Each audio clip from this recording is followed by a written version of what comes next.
Okay, if we could all please start taking our seats, we'd like to get started with the second half of our summit today.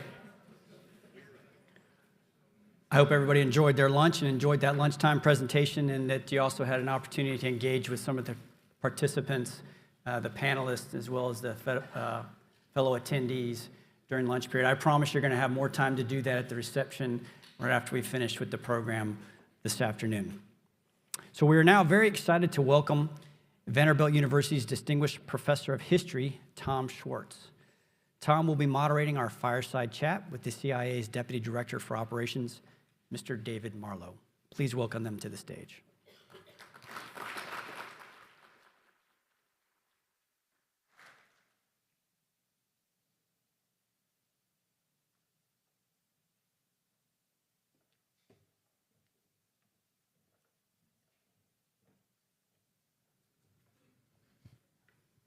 All righty. That was easy. Well, I'm sure, I think our audience would like to hear a little bit about you. It's not a very common thing to have a CIA Director of Operations come to a university in this sort of setting, but we'd like to perhaps ask if you could say a little bit about your own career and background. Sure, I can do that. Thank you. It's not common at all. Actually, it's only the second time it's ever been done, as far as I know. I made a visit to George Mason University in the fall of last year and did something similar. I would say I've been doing intelligence my entire adult life. I graduated from William & Mary in 1984, and I enlisted in the Army so I could go to language school and learn to do SIGINT, with the intent of eventually ending up at the CIA. So I spent about 4 years in the Army.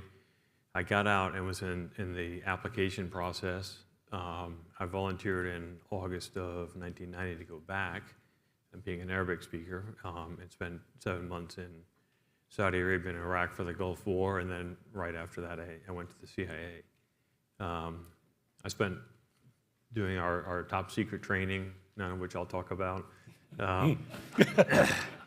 And then some more time with Arabic, and then a good solid run of 10 years in the Middle East in different assignments before I came back to Washington.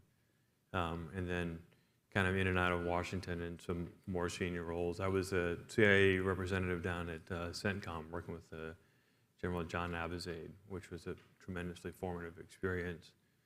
And then most recently, I was the assistant director for the Near East, and I've been in this current job for about 2 years. Okay. Given your long experience, what do you see as some of the biggest differences, for example, a new case officer operating today from when you started out? A recent commentator mentioned that never have we seen the convergence of so many new technologies changing so fast and affecting American intelligence. How do you see the differences in your career and looking now at someone coming into the agency now? Well, you asked me a moment ago if I'm an optimist, and so I tend to see things in positive terms. My wife often asks me what that glass is half full of, but we do live in a much more challenging operational environment, no matter where we are around the globe, than we were in when I started at CIA 32 years ago. Anonymity was relatively easy then. And it's extremely difficult now. I was going to say you've given up anonymity today for That's absolutely right. Yeah. But for somebody newly coming into the agency, being able to operate without being noticed it's a challenge in a way that it didn't used to be. It used to be you could cross a lot of borders without any record. You could stay in hotels or something without any kind of record. You could do everything in cash, and unless you were there on the spot and seen on the spot, you weren't there at all. And that is simply not true anymore, because if you're not using credit cards, if you're not booking an Airbnb online, if all that is odd, and then there's an eternal record of every bit of it. So why am I an optimist about this? It has to do with the nature of human intelligence in the first place. I always make the point that the clandestinely acquired human intelligence is intended to be just the spice on the meal and nothing more. And this drives us to think very seriously about what it is we actually have to commit risk and tradecraft to in order to gain it, and what are the things that we should be saying no to.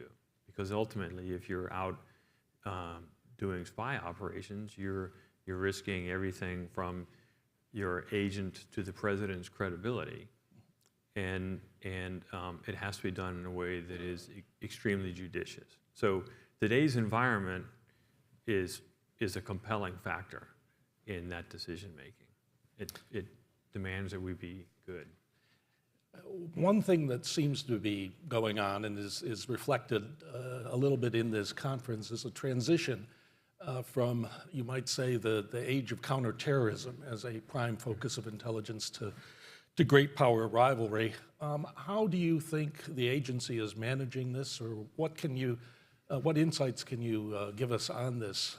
So I'll tell you, I see that as one of my principal challenges, and I think you are exactly right. And for those of us, including some folks here in the room, who grew up committed to counterterrorism operations,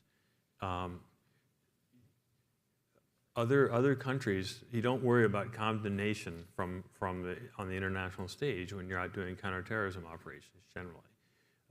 The turnaround time is very quick, and the tools at your disposal are just different. And if you're going from those kinds of operations to confronting a competitor and an ideological adversary, and you want to take off the table anything that has to do with sort of open conflict, you have to be more patient and more strategic and very careful about how you go about doing your business. And what it means for somebody doing the work is you really have to be patient and take the long view. And our systems are set up for instant gratification, whether it's in the public or within the intelligence community, and that's just not how it's going to be. So there's that part of it. Me talking to our younger officers, and I was doing exactly that this week, telling them to think about how you're doing this as a team and thinking long-term and strategically, and not about the thing that's right in front of you. It's a tougher world. Okay. Would you be willing to elaborate a bit on how you see the international situation of the United States now? The other day when we were speaking preliminarily, you said about how you look at the problems we face. How do you look at the problems that the country faces? I can answer you generically about how an intelligence officer looks at problems and tries to do problem solving. If you'll allow me to go on that avenue, rather than addressing specifics. Again, in Washington, in the Washington intelligence and security and defense and policy community, it's a marketplace of ideas, and intelligence has a piece of the voice, but not all. And we pride ourselves on the discipline of not being policymakers. So we inform policy, we shape policy, but in the end, somebody else makes the decision. And we joke, there's policy successes and intelligence failures. And that's the truth, because if the policy works out right, or the execution of some piece of the policy works out, well, nobody's going to turn around and say, anything other than I was brilliant and that's why this works. They're not going to say, well, I would have had it wrong except for those Intel guys squared me away. That conversation's never happened. And then when things don't go wrong, well, then they didn't know enough or it wasn't framed well enough, et cetera. So when we're looking at world problems, we're trying to identify what are the pieces of the puzzle that aren't understood well enough. How are we stitching together the things that are available in the open press, the things that are available to diplomats, things that academics look at and write about? What are the pieces that are missing, and how are we bringing some connection or some additional insight that makes a difference? And we look at things that are short-term challenges, but we also have to look at things in the context in which they're happening. What are the long-term phenomena? You look at, I'm not going to talk about current events, but if you look at the conflict right now between Russia and Ukraine, you could see that as people shooting at each other, but the truth is there's tremendous depth to the origins of that conflict. And if you're not asking yourself questions about today's activities, conscious of that depth, then you're going to miss the point. There's a fairly long-standing debate within my own professional group, historians of American foreign relations, about the role of intelligence in actual decision-making. It seems you were getting at that, what intelligence professionals try to provide, but do you have a sense from your own experience in how intelligence is used by policymakers in making decisions? Oh, absolutely, yes. And we're almost always in the room when the conversations are happening, not necessarily when the decision is happening. When the conversation that builds towards the decision, we're almost always in the room. And in part, it's an insurance policy. But yeah, when the president is narrowing down the set of people he has in the conversation, the director of Central Intelligence Agency remains, and the director of National Intelligence remains. How concerned are you in the recent past leaks of sensitive classified information? We've had quite a number, or at least what seems like quite a number. What is the sort of remedy, or is there one, for the types of things we've seen happen in the recent past?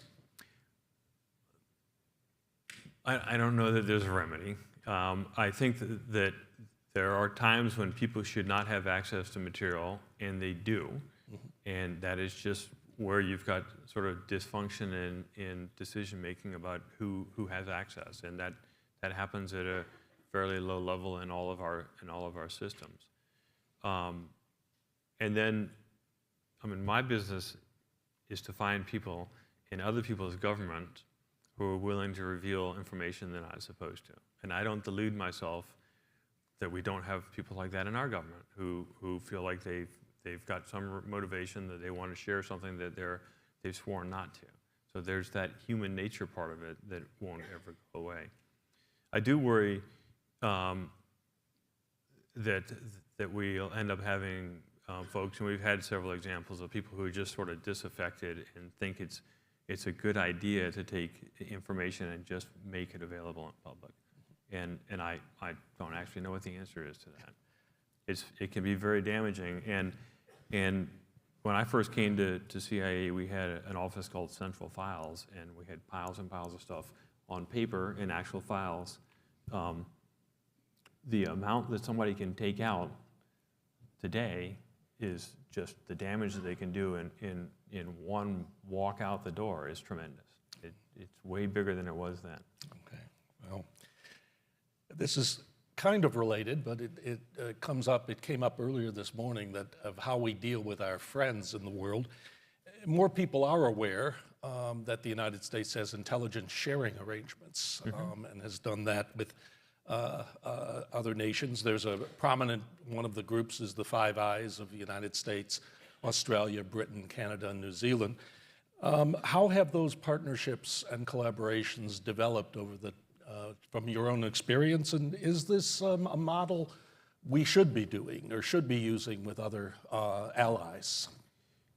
So the concept we are using with many allies, and we have a number of arrangements that are groups of countries, including ourselves, who have a common theme that's of interest, and we will share intelligence or ideas or even operational activity together. So the Five Eyes concept goes back to the Second World War. Right. And it's tremendously productive for all of us. So we're inviting each other into our internal conversations. And so if you think about, we need to know what our best friends are thinking about, just as we need to know what our toughest adversaries are thinking about. And we just go about it different ways. So our intelligence relationship with the British is extremely close, and they know almost anything they want to know about us. And we know almost everything that we want to know about them. And it's the kind of relationship that you have with your close friend, where sometimes you understand things about your friend that maybe they don't understand about themselves, and sometimes you even bring it to their attention. And if you have that kind of tight intelligence relationship between two nations or a group of nations, then you can be more effective together and you can inform your policy better. You can enable Five Eyes policy to be better informed if the Five Eyes intel relationship is better. And it's the opposite of the spectrum from our hardest intelligence problems, like North Korea, which is entirely closed. They don't want us to know anything about them. Mm-hmm. And of course, we have an obligation to try to figure it out. Although this has led to situations and questions about our willingness to spy on allies, or at least to engage in that. And I know this has come out from leaks, and perhaps you can't comment on it, but that does raise that question of what types of relationships we do have in the world with our allies. It probably does. Okay. No, that's. In what ways? And this, we touched on this again in the preliminary, but I wanted to raise it. In what ways do you see the relationship between the intelligence community and universities or academia? In what ways can they be helpful to each other? In what ways can they cooperate? What are some of the limits on that? I'll give you a broad answer to that and then a very specific one.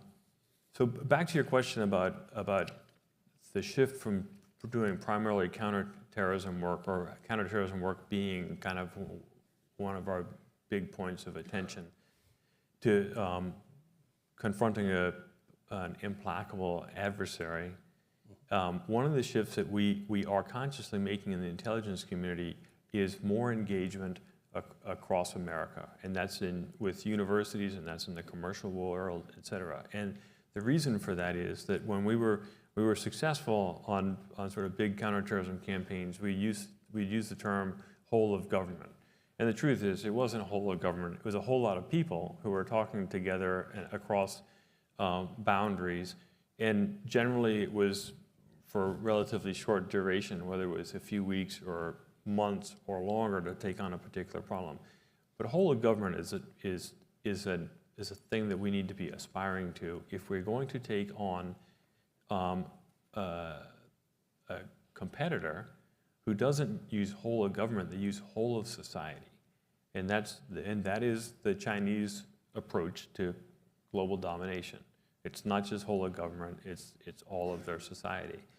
And we have limited ourselves in the past in the intelligence community in how we engage with the American commercial sector, how we engage with industry, how we engage with academia, to have an exchange of ideas, exchange of capability, so that we are actually using all the power that we have here in the United States, and all of it for good, obviously.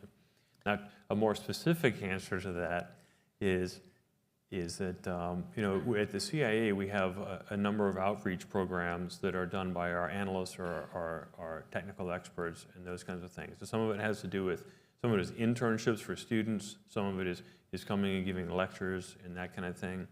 With the Directorate of Operations, the only thing I can ask is that when our recruiters show up on your campus, welcome us, but you're not going to get any feedback, because if we find somebody interesting, the first thing we're going to tell them is, you can't tell anybody, and you can't talk about it. So you won't get that feedback for 25 years or so until they are sitting in this chair and they can talk about it in public. Well, you're sitting here in a group of researchers, many top researchers in a variety of fields. What are the areas that maybe that are undiscussed that maybe they should be focusing their research on? What would you, from your own position, want to see more research done that would be helpful? You know, I thought I was going to be ready for anything you asked me, and you've demonstrated that I'm wrong. You're kind. But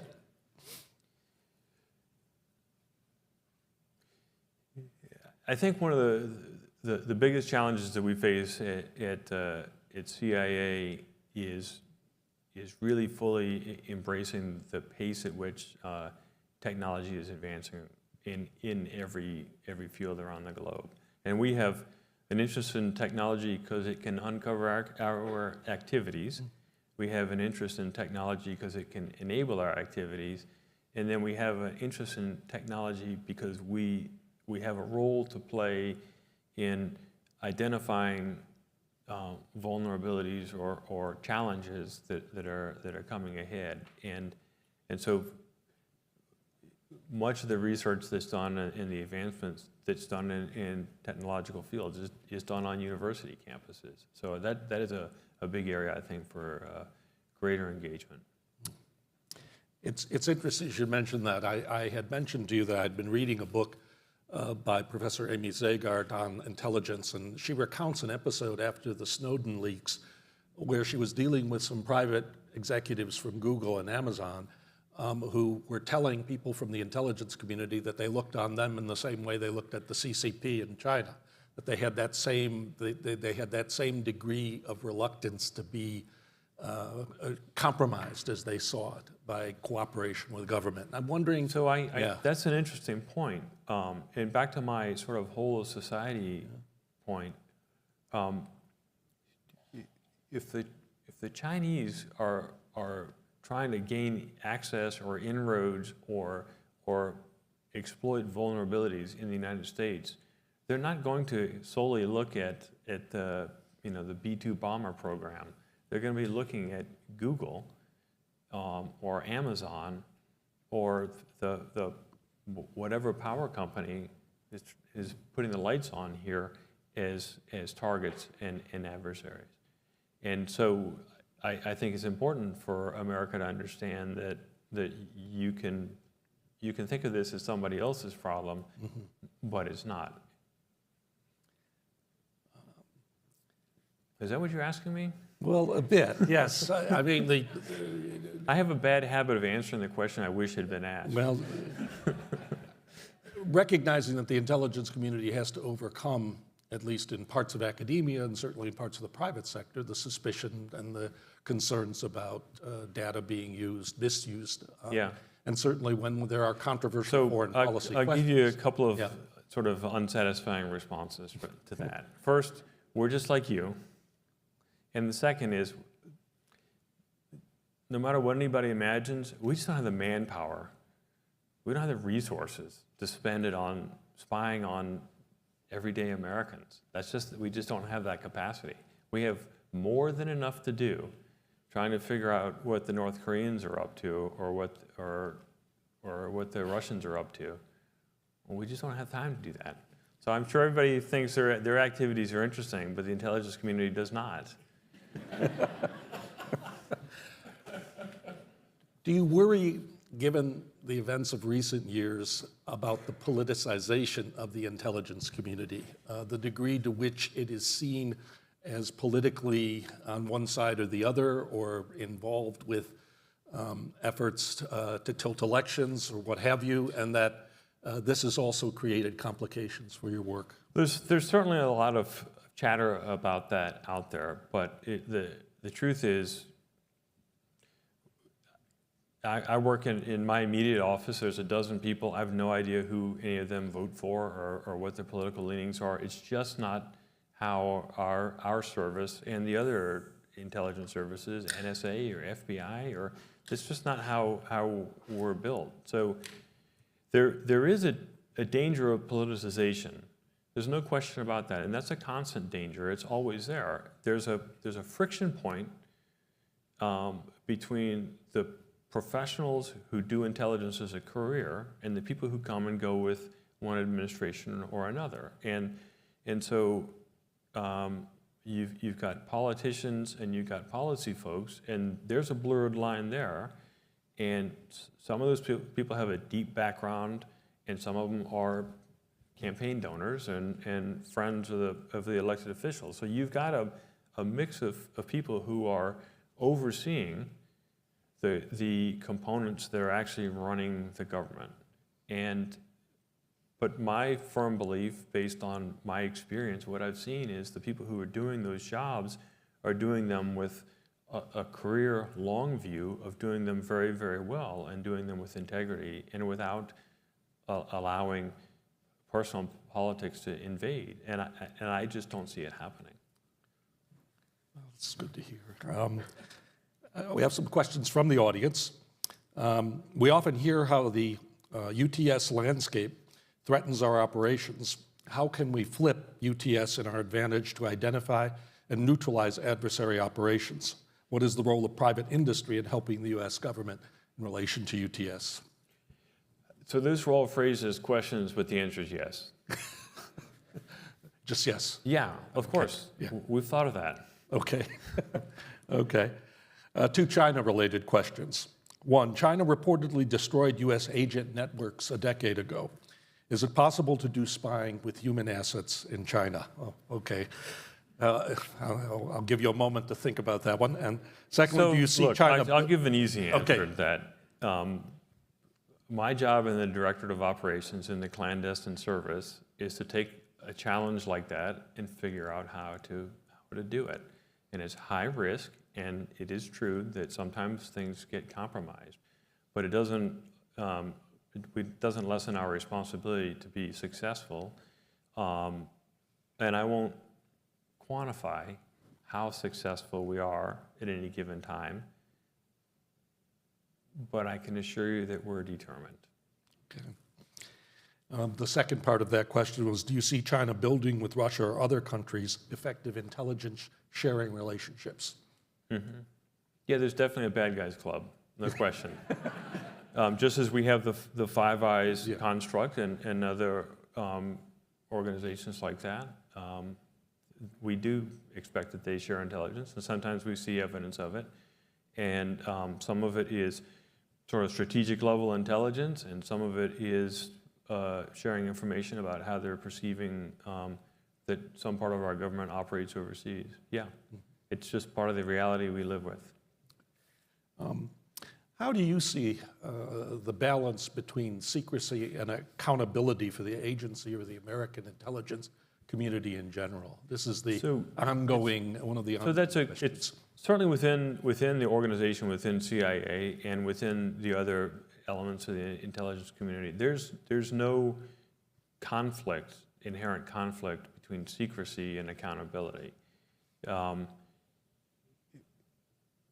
There's also not a conflict within the government, because we're accountable to the executive branch. We're accountable to the president and the national security advisor and those kinds of, and to Congress for producing.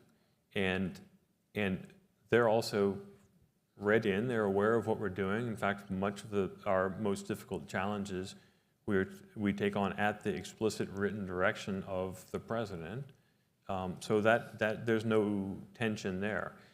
Now, the fact that we're doing it in secret, and most of the American public doesn't have access to either understanding of what we're doing or how we're doing it, can be misunderstood as a lack of accountability for what we're doing. But I've raised my hand and sworn an oath to the Constitution on a half dozen occasions, and I've administered the oath many times And I believe in the values that are enshrined in the Constitution, as do all of my colleagues. So I think it's just one of those things that we have a secret intelligence service. We have secrets that have to be preserved. But among those secrets is not that we're doing things that are illegal or immoral or improper. I want to ask you a question that came out in part during our discussion this morning about the degree to which the United States and the president, at the president's direction, made it clear what intelligence was showing about Russian preparations for the invasion of Ukraine. What types of risks are inherent to exposing, you might say, intelligence in that manner, and in effect, doing it for a broader political purpose, but effectively getting into methods and forms of operation? So I would recast that slightly. I would say doing it for a larger policy purpose, and not a political purpose, and not exposing sources and methods, but exposing information. Now, if you expose the wrong information, you may be able to derive what the source was or what the method was. There's no question about that. So we ran through a very rigorous and often contentious process to decide what information should be shared, because it's going to have a predictable impact, and then how do we make that available? So for us, we're not driving a policy agenda. We're responding to a requirement for information that supports a policy agenda. As in, the CIA is not saying we want to share this, this, and this because we want these people to think this. The White House says we want people to understand this. How can you help us make it clearly understandable? And in the end, that's a tough thing for people who, the job is to get secrets from people and protect their identity and their access and all that, so that they're able to, first of all, remain in place and not be hurt, et cetera. But ultimately, we are collecting intelligence for use for national security purpose. And so there are many times when we will share a piece of intelligence to achieve an objective, and this was done on a kind of larger scale, very effectively. Well, that actually leads just to a quick follow-up, though. Do you think that the effectiveness of that is going to influence future decisions about sharing intelligence? I expect so, yes. Okay. Yeah. A question from the audience. How has the PRC's social notion of civil fusion empowered their intelligence apparatus? I think you've already touched on this, but... So I don't know what that means. Civil fusion, all the sort of thing All of society? Is that what you're using saying? all society, I think Yeah. that's what you were getting at. That it helps their intelligence apparatus, or that it fuels their own ability to gather intelligence. Yeah, we have very little privacy these days in the United States, but they have none. Mm-hmm. But they're also exporting capability around the globe that creates the vulnerability for them to exploit, which is them having access to information about what's happening in any country via aggregation of data from all kinds of electronic sensors that you're dumb enough to carry around in your pocket everywhere you go. I've got one with me. Okay. Do you worry in your interview with Michael Morell a few months ago, you did identify the challenge of China as one of the chief challenges you're facing. And I'm wondering, one area that this has spilled over in is this notion of excessive suspicion on Chinese Americans or people of Chinese ethnic descent. I'm wondering, is there a consciousness in the agency and the rest about not having that happen? Absolutely, yeah. And so let me answer that a couple of ways. First, our workforce does not sufficiently look like the spread of demographics across America, and we are actively trying to correct that. But if our principal adversary, our principal intelligence challenge for the next generation is China, then we have to have more people with China experience brought in at the foundational level, and that means people who've lived in China, that means people who have family and ethnic tie to China, it means people who Chinese. So there isn't a bias against that, and on the contrary, there's an embrace of all of what makes America. And it's the same thing, like if you think about where many of our counterterrorism activities have taken place in the past couple of decades. We have a significant percentage of our workforce is drawn from the Middle East and South Asia and brings that experience in those languages with them, and they're part of the team. So I worry about it just as you do, as a challenge in our larger society, but we are actively embracing whomever comes from wherever and brings sort of original capability in terms of understanding language and culture and the experience that we're charged with going out and collecting on, understanding firsthand. Do you face a recruitment challenge in general, like some of the military services are? I mean, you don't have those issues, but you still are getting at least what you feel are the best and the brightest? We're getting the right kinds of people, yeah. Even best and brightest in best fit for our work is what I would say. Well, there's lots of people who are bright that we probably don't want. Well, one question that... we want people with common sense. Okay.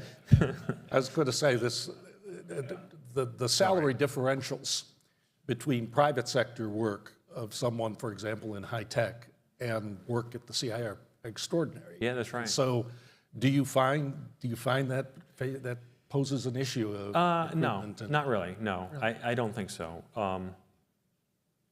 You know, I talk about this topic with our youngest officers all the time, and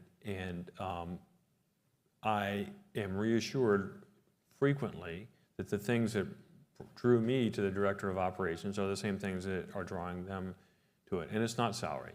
You're not going to retire wealthy, and you're not going to see your compensation go up exponentially. It just isn't that way. But you are going to get to do things that nobody else is going to get to do. And sometimes those things are going to be really cool. And if that's what motivates you, then we're the right place. And so I have a steady stream of new officers coming in to do our work, driven by exactly the right purpose. And with the same commitment I was just talking about to the ideals of what makes this country great, and a consciousness that they have a share in preserving it. So you don't find the sort of Gen Z lack of patriotism, less traditional values, this sort of thing, or priority of money, all of those. I think I mentioned before, I'm militantly naive in my approach to the world, and I know that there are sort of statistical differences from one generation to the other and how they perceive things. But what my focus is on the things that are constant. And I think that our younger generation of officers that are in their 20s who are coming into government work, and particularly demanding high stress, high risk government work, are fundamentally motivated by the same things. They haven't had a D-Day or a Pearl Harbor. They haven't had 9/11 to sort of steal them in a way that us older folks have had. But I am very confident that your CIA is in good hands. Okay. Let me ask you a question about the Middle East. China has recently brokered an agreement between Iran and Saudi Arabia. Iran is in the midst of social turmoil, but also very actively engaged in the Ukraine. What is your sense of the problems the United States now faces in the Middle East in general? How do you look at that situation now? I have to be careful. So the Chinese the Chinese engagement in Saudi Arabia is 100% transactional, and the Saudis understand that. There's no question about it. I'm not worried about the Chinese supplanting U.S. influence in Saudi Arabia, which goes back generations and is personally felt by the Saudi royal family. They're smart. It's an opportunistic move on their part, but I don't worry that that is somehow going to shift the balance in the Middle East. Iran has, it's why you watch something like that, the sort of the convulsions in Iran, you watch that happen with dismay. I also see that as hopeful. You've got a generation of people who took over a country through a revolution and then very quickly became the oppressors that they've replaced. And they've held Iran in an iron grip ever since then. So the fact that younger Iranians are courageously standing up at high personal risk and taking the consequences, I think is encouraging. I don't know how long the Iran model is sustainable, but the beauty of working in the Middle East is you don't ever know what's going to happen the next day. So that extra volatility is certainly an interesting thing to watch.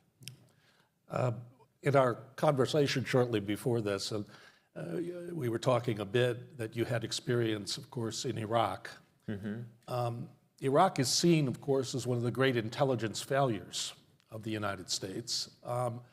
I'm curious, in your own sense of our history there, what you have taken away from both the impression that we got it very wrong, or in fact, your own experience on the ground there.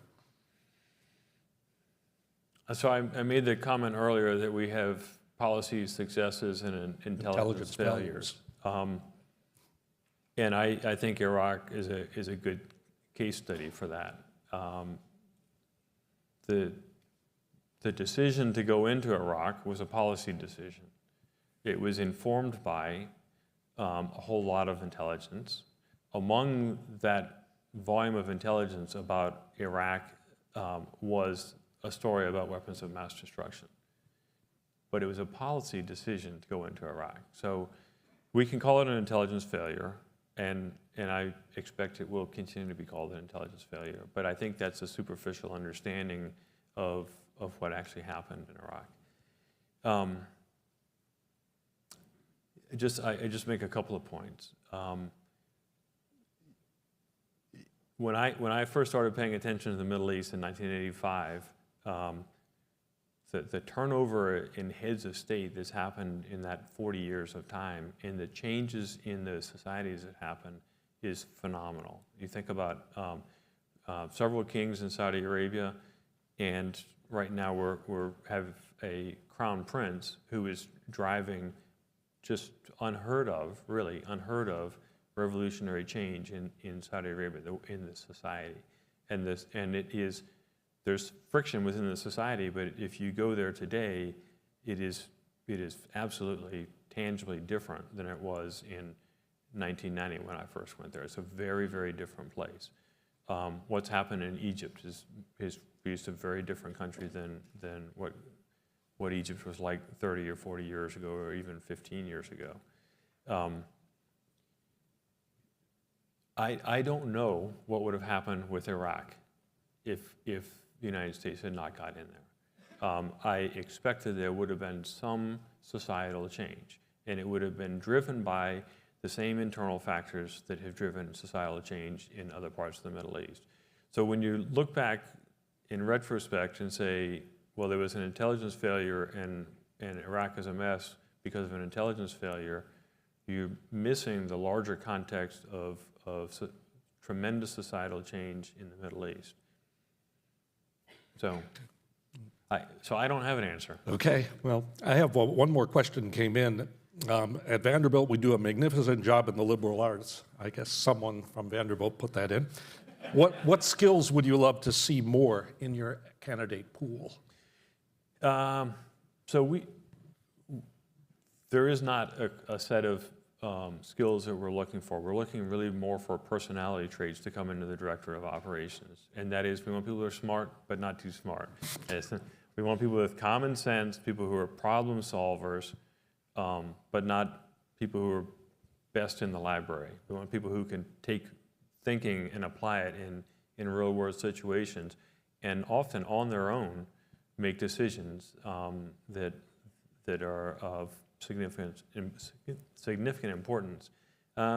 We need people who are, the way I like to say this, is patriotic, but not bumper sticker patriotic. Everybody's patriotic on the 4th of July, but it's a different kind of patriotism that has you take on high-risk things, sometimes a high personal and physical risk. And equally, it's a different kind of patriotism that has you driving ahead with what are often mundane, supporting role kind of activities with a long view that you're gonna get there as part of a team. So you really need people who believe in what we represent as a nation and are willing to put it to work. And then determined, resilient people who are comfortable when, as I say, when Plan G is dissolving, like sliding into Plan H and already pulling together the pieces of Plan M and N, because that's where you're going to end up. We have people come to the DO, the Director of Operations, who are everything from university professors to ski instructors, to former military people, to fashion models, to anything that you can think of. Somebody like that has come to the directorate and has contributed. But they brought those same things: resilience, determination, problem solving, common sense, and a love for the ideals that we all stand for. Well, thank you. I want to say that in our conversation, you mentioned that you're an optimist in general, which I think is a good trait to have, given the sort of work you must have to do. Well, think about this: a batter steps up to play to the plate to play baseball. He's not thinking, "There's no way I'm getting a hit here," right?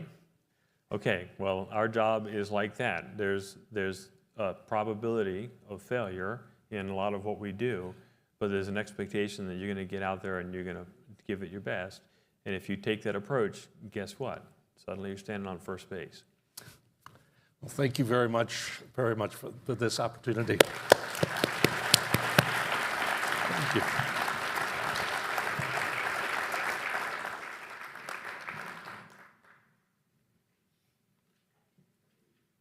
All right, thank you, Professor Schwartz and Deputy Director Marlowe, for a fantastic discussion. Let's give them another round of applause, please.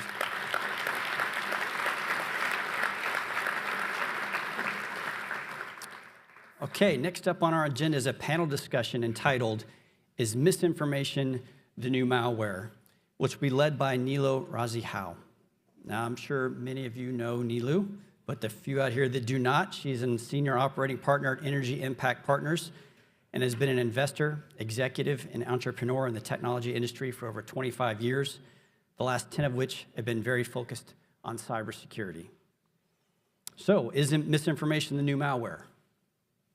And if yes, what makes that the case? Misinformation has been around as long as human beings have been communicating with each other. And if it's something to be concerned about and therefore something to be controlled or regulated, who's responsible to form those actions? Does the government have a role to play? Potentially placing us on a very slippery slope and we see the erosion of our First Amendment rights?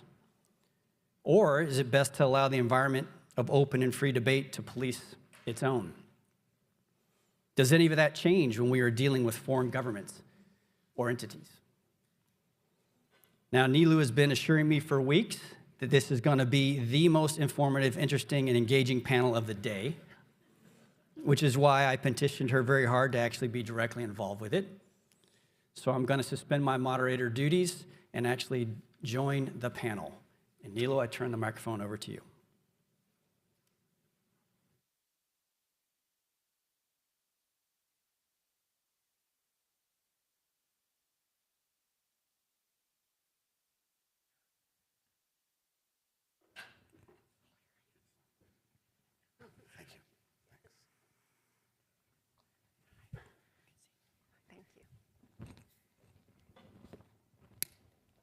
Trina, thank you, General Moore, thank you for setting the bar so high for us. I think the obligation is now on you to make this the most interesting and controversial panel we're going to have. I want to thank everyone for joining me today on stage, and especially to Vanderbilt for allowing us to have this conversation about whether misinformation is the new malware. It's certainly been topical for years now. Joining me on stage is Summer Ali, who's a research professor here at Vanderbilt. She's a professor of political science and law. Chris Krebs, who was the director of the Cybersecurity and Infrastructure Security Agency, because you have to say security twice, and everyone knows General Charles Moore. Chris, let me start with you. Can you set the context for us? How bad is this? How long has it been going on? Who are the actors? How scared should we be? I would have said probably 6 months ago to a year ago that it couldn't get much worse. And then we have the disintegration of social media platforms, the spreading of different echo chambers, and then you put generative AI and other technology developments over the top, and it's just become kind of a bit of a hellscape. And I mean, I thought it was bad in 2020 and through the pandemic, and so it's quite quite bad. Look at the quarterly report that Meta put out just the other day. And it lists all the coordinated inauthentic behavior campaigns that they've detected over the last several months. And it shows that this is not just a Russia's doing it problem. You know, in fact, they did not identify a Russian coordinated inauthentic behavior campaign in the last quarter. There were several out of China, and it wasn't just internal to China. It was targeting the US. It was targeting India, targeting Tibetan communities.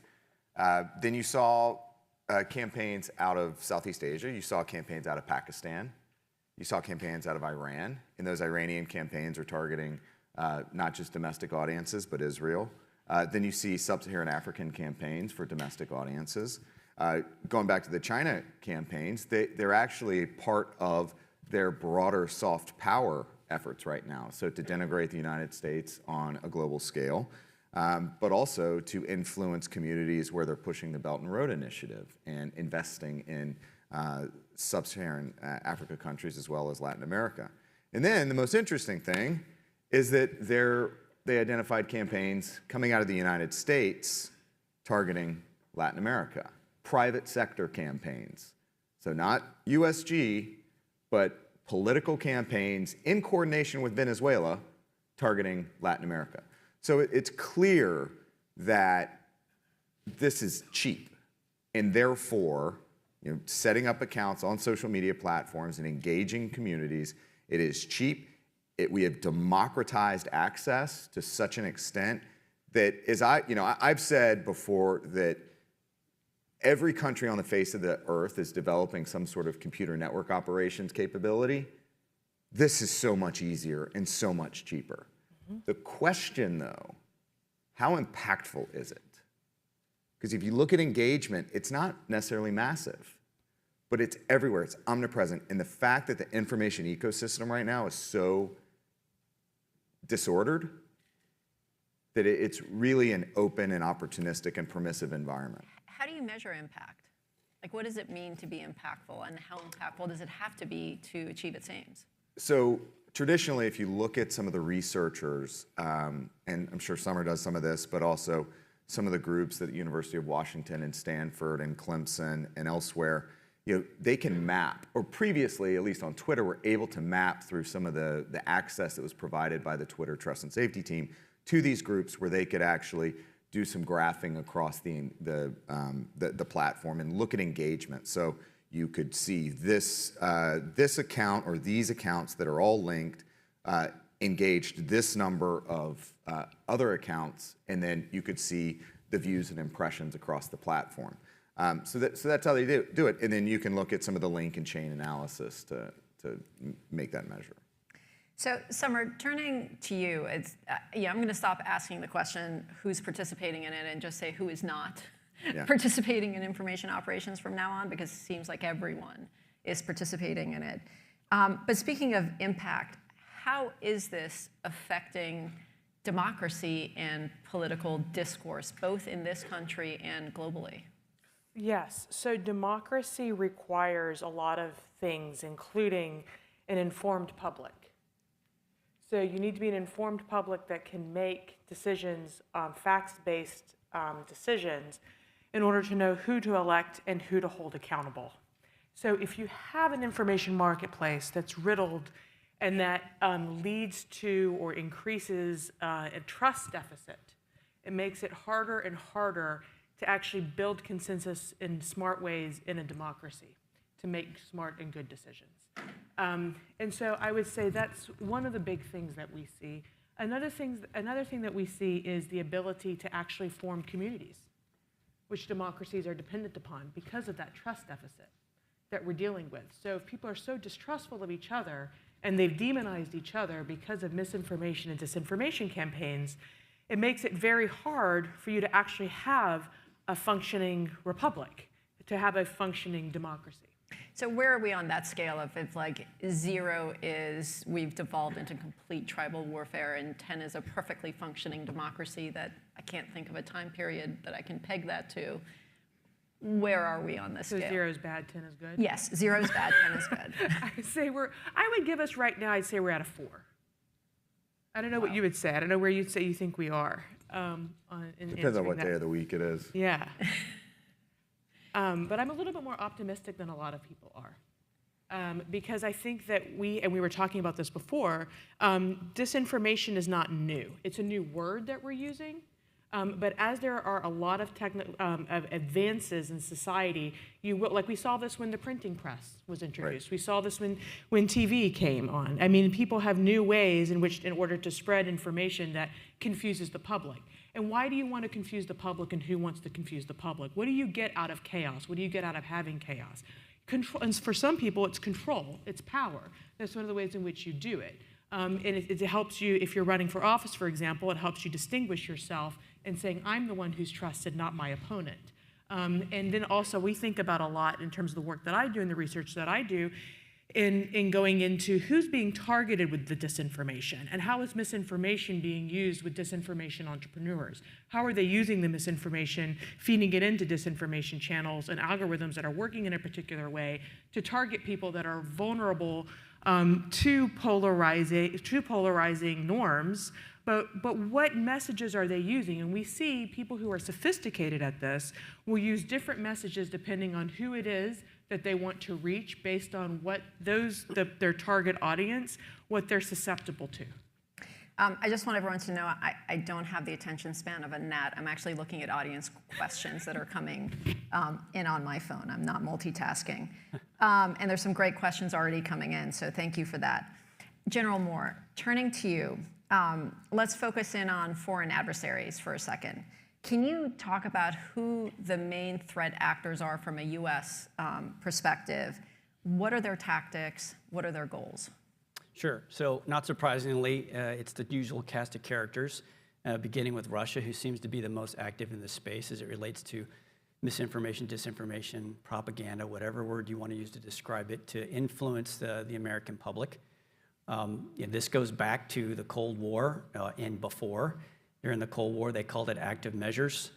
The Cold War ended, and the United States looked at that, and we pretty much let our capabilities in that realm wither and die. For the most part, they did not. Russia continued them, and they coined the term information warfare. It's a very important term that they use warfare to describe it because they see it as a continuation of war, and war across the spectrum of what we would refer to as conflict. They're very focused on the societal issues and trying to drive hot-button issues and divisiveness inside the United States. I mean, they'd love nothing more than to see the United States burn down from the inside out. And so that's where you see their focus. Their intelligence organizations are involved, doing things like hack and dump operations. They do use proxy forces. Many of you probably are aware of the IRA from 2016 fame, the Internet Research Agency, which is part of Yevgeny Prigozhin's empire. And if you recognize that name, that's because of Wagner forces in Ukraine. Yes, it's the same guy. up to bad news in the cyber domain as well as the physical environment. And they were very focused on those types of influence operations and using social media because our elections and undermining our democracy is one of their primary objectives.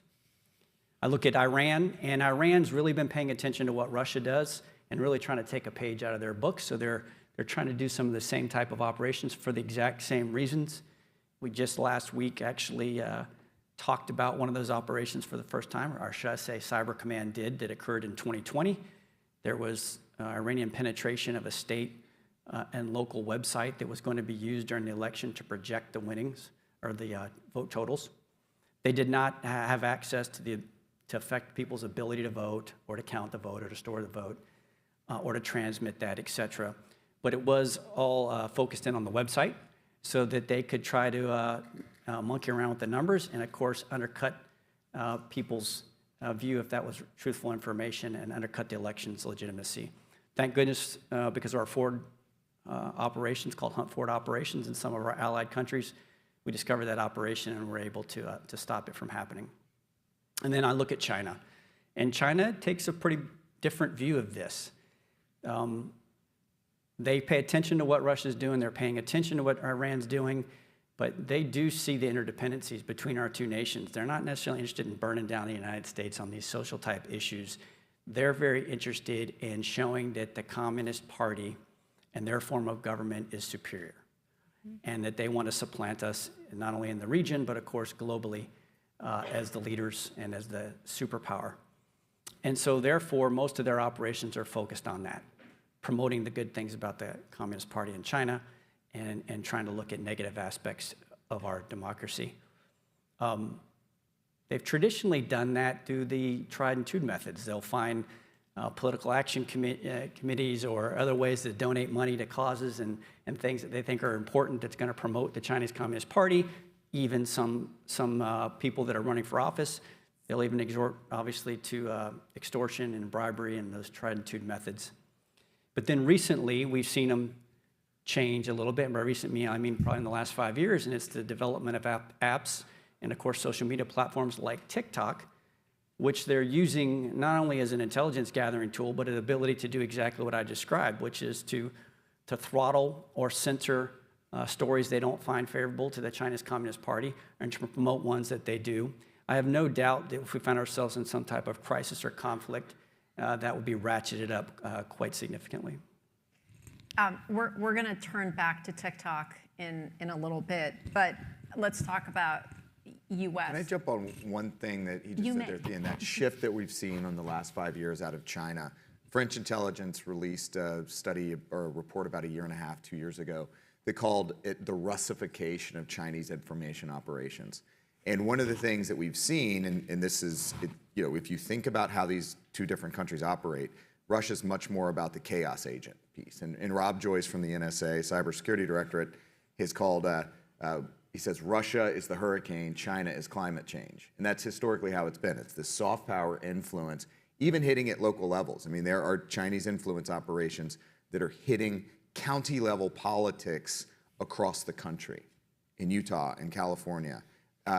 But what we're increasingly seeing is they're starting to have this disruptive element to their operations. There was a campaign about 1 year ago that went after U.S. and Australian rare earth rare earth minerals companies, and they denigrated them. And of all things, they actually were claiming they had some environmental issues, and they were not living up to whatever a standard might be, all for the furtherance of the Chinese competition. So they're hitting people, bringing them down, and that's like a classic Russian trait of you undermine the opponent, you undermine the adversary, you cause them, as Tuna said, to lose trust, and Samar said to lose trust. Can I add just to that too? And I just wanted to say, I think one of China's goals as well is to make our form of government seem and feel inefficient. And so that a communist government, authoritarian, an autocracy is a form of government where you're going to be, their line is you're going to be better off than you will in a democracy. You're going to be safer in those instances than if you're in a democracy. And that's the conversation. That's one of the reasons we're seeing, sadly, right now, democracies in decline, but it doesn't have to remain that way. I just want to kind of keep emphasizing that. And then also to saying on the burn it down piece, that's populism. I mean, so there's this kind of brand of populism that they're investing in to kind of pump the veins of through our country right now. And then I just also wanted to mention on the county level, because they are operating in the United States at the county level, there are 3,142 counties in the United States, and they have a map. I mean, these intelligence agencies and these operations, they have a map of all of our counties, and they're looking at different races and thinking about how they can influence the politics and the society at that level. It was fascinating to watch how China and Russia approached their information operations differently on the heels of Roe v. Wade, for example, where Russia was pushing a narrative that the country was going to blow up, we were going to descend into violence, and they were riling the groups, whereas China called us out as violating human rights, and that the international community should not deal with us anymore because we violate human rights, just in terms of their different goals. General Moore, do we use information warfare in military operations in the United States? Oh, absolutely. It's absolutely important to successful military operations. And to not turn this into a DoD and acronym panel or a doctrine panel, I guess I would summarize it into two big categories. We perform what's known as MISO, or military information support operations. It's promoting the truth. The truth is very, very powerful. And so when we see things that are truthful, that we know that we can promote, that will promote our military activities and objectives, then we'll promote those. A great example would be there was a large leak, a large dump of information about Wagner, back to Pedagogy, that I mentioned earlier several months ago. And within that leak, we saw proof of the war crimes and the types of atrocities that Wagner forces have been committing, not only in Syria, but all throughout countries in Africa. And so then when they started being brought into Ukraine, into the Ukraine fight to really try to rescue the horrible performance by traditional Russian military forces, and then places like Bakhmut, that information was leaked out, and of course that would be something that we would want to promote as an example, truthful information. The other big category is called MILDEC, or military deception operations. And these are operations that we conduct, again, in support of military objectives to deceive our opponents and our adversaries about what we're performing from a military standpoint. Historically, there's probably examples that you're all very well aware of, studying military history, from Operation Fortitude during the D-Day invasion, right, where we convinced the Germans that we were going to go to Calais instead of to Normandy Beach. And that probably is one of the significant things that ultimately made that invasion a success.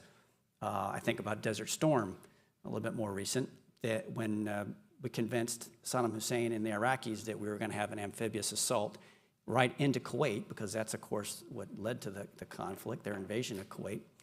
And, this was fake orders, fake communications. We had special operators and small craft out there making a lot of noise and shining a lot of lights and making it sound like this big invasion was going to happen. And, of course, we came from the West. So there's plenty of examples like that. Of course, when you talk about military deception operations, they tend to be extremely sensitive for obvious reasons, and we tend to re-execute them and use some of the same techniques over and over. So sorry I don't have some more current examples to share. What are the guardrails? Like what's allowed, what's not allowed? Yeah, that's a really good question, and I think it's important for the American public to understand. So the first is, both of those operations have to be tied to military operations and objectives. The Department of Defense isn't just out there conducting deception operations or whatever. And it's conducted against foreign audiences, not against United States citizens or inside domestic space.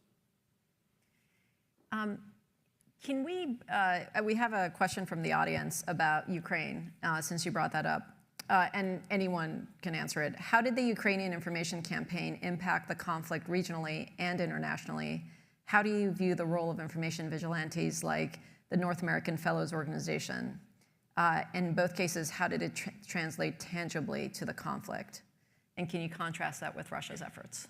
So my assumption going into the Russian invasion of Ukraine is that there would be integrated fires, that they would use highly coordinated cyber attacks against telecommunications, both inside Ukraine and outside, and limit their ability to reach the broader international audience, as well as their people. And it didn't happen. Yes, there were attacks on telecommunications infrastructure. Yes, they got Viasat, and they disrupted, but the resilience of the Ukrainians allowed them to snap back and get back up. And so Zelensky was able to communicate with his people and with the international audience, and that allowed them to take the edge in the information domain from the beginning. And that was probably the most shocking thing to me, is that the Russians, who we've built up as this juggernaut in info ops, it effectively ceded the ground to Ukraine, and Zelensky was just masterful in it. Now, was there in fact a ghost of Kiev?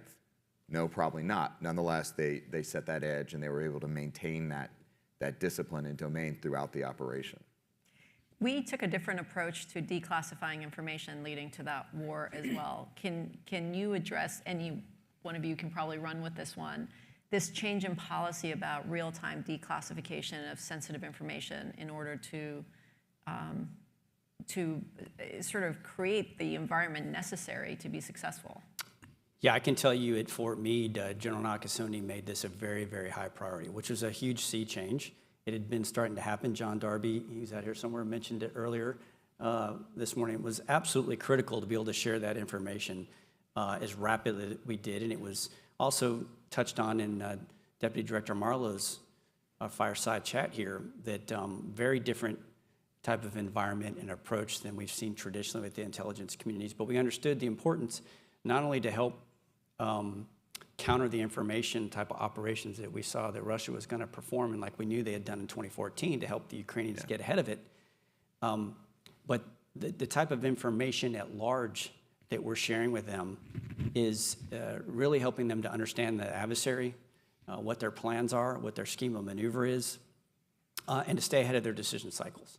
And so what we've really done is we've taken this incredible network that we developed over 25 years of fighting the global war on terrorism, where we can find, fix, track, target, and finish, if necessary, a target using a vast network at very quick speeds, very rapidly, and we've handed a lot of that to the Ukrainians persistently. And so now they're able to actually make use of these incredible weapons that we're giving them, and that NATO members are giving them, and they're able to understand what the Russians are doing. And the Russians simply can't keep up with that. And I think the Chinese are pretty shocked by how efficient we are at doing that. I was just going to add, too, I think, and these things are always, these information systems always have a lot of different angles to them. And one of the things that I recall in the summer of last year was some of our senior officials with the National Security Council saying that they were surprised by how much pressure the American public was placing on them from information that people were getting at the county level, also in the United States, and it was overwhelming bipartisan support. And that, too, comes from Zelensky having a very sophisticated information campaign in the United States, and also being a very effective communicator. So on kind of combining these 2 points, I remember one point prior to the invasion, and John Kirby was spokesman, I guess, for the Pentagon at that point. And he was giving a brief from the sticks at the Pentagon, and he said something about the impending Russian invasion, and maybe it was on false flags. And there was a reporter that asked a question, why are we supposed to believe you? Where's the evidence for this? And all I was thinking in my head immediately then was like, you're not the audience. Right. Putin is the audience. We're putting it out there. We're putting the marker out there so he knows we're inside the Kremlin. And so I think it's such a remarkable evolution over the last, let's just point back to 2016 and how long it took to publicly engage on the Russian interference with the 2016 election. You fast forward to the 2020 election where, prior it was months, and then with that election, some of the stuff on the Iranians, it was about 36 hours or so. And then now we're talking at the fort, we're talking sub-hour maybe, 2 hours, something like that. It's a remarkable development in capability. One of the things that happened between 2016 and 2020 was the instantiation of the Russia Small Group in 2018 to combat Russian misinformation, disinformation campaigns. Can one of you talk through and give the audience a sense of what the Russia small group was, who was involved, which were the agencies, and why was it so successful? Sure, I'm happy to take that. So, as Neela, as you said, in the lead up to the 2018 election, General Nakasone was given a no-fail mission, and that was make sure bad guys do not interfere or influence our election or undercut our democratic processes. It was very clear.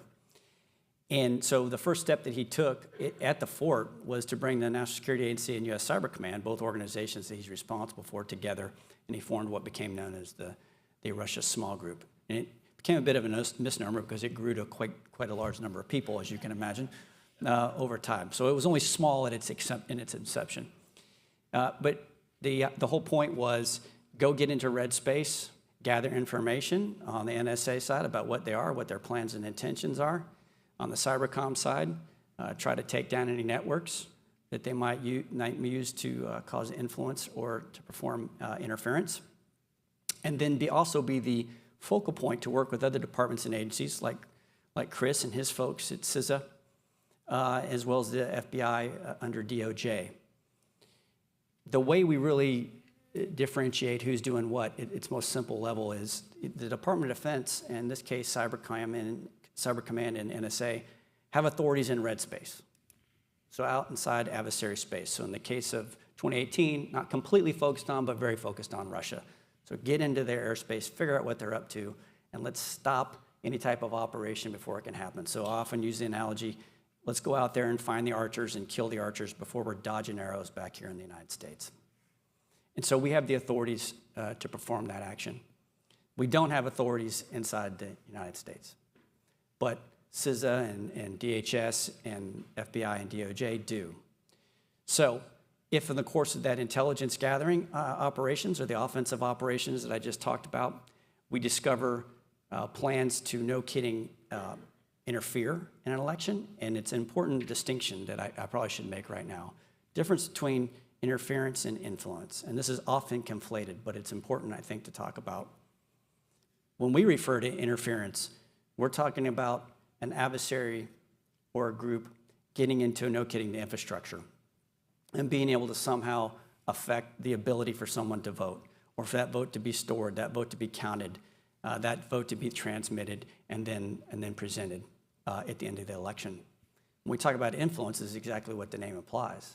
They're trying to affect the perceptions of the American public about the election or about the electoral process itself and undercut its legitimacy.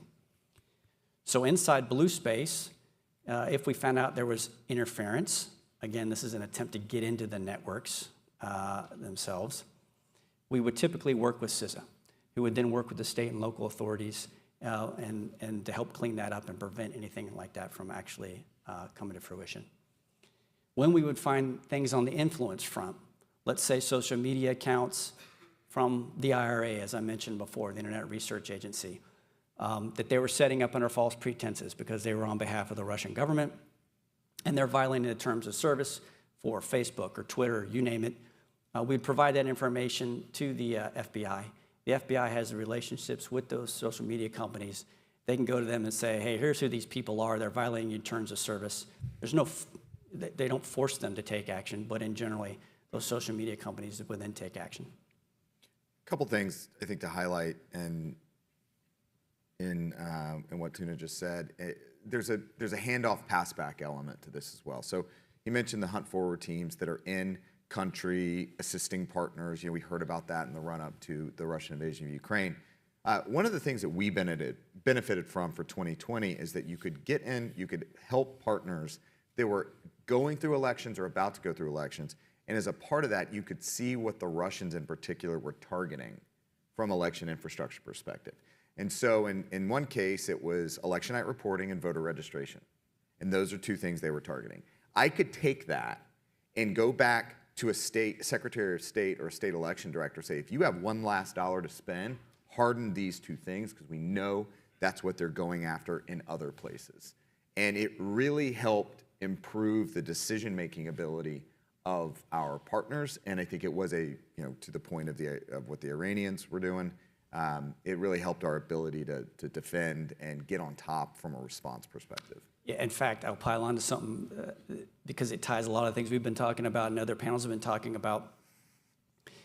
When we first started those hunt forward operations, so again, that's going into our allied nations and friendly nations who invite us in to look in their networks and determine if there's something bad that may happen that we could then use to protect ourselves back in the United States, and obviously at the same time help them shore up their defenses. There were 3 places that we went the first time we ever did this in 2018 in Europe, and one of them was Ukraine. So this is 2018. And why? Because the National Security Agency had been very clear, if you want to know what Russia is doing in the cyber domain, especially as it relates to election interference or anything else in the cyber domain, and we're up to no good, go to Ukraine, which is what we did. And that became a relationship which paid off along with a lot of hard work by the Ukrainians when it came to the election in February 22. So, Summer, in some ways, dealing with the issue of a foreign government actively interfering in U.S. elections is somewhat straightforward and non-controversial, right? It's illegal, and no one's going to stand up and say, let the Russians get away with this because there's some other policy concern going on. Let's talk about domestic misinformation, disinformation, which is a much more complicated and thorny issue. Same question I posed to General Moore, but on the domestic side, who are the main actors? What are the campaigns? And can you touch on, unlike protecting our elections, we had a massive misstep with the DHS Misinformation Board in terms of trying to protect against misinfo, disinfo, and info ops domestically. Right, and I think on that what we have to do is talk about the First Amendment. Yep. And also people's interpretation, their relationship, and their expectations of the First Amendment.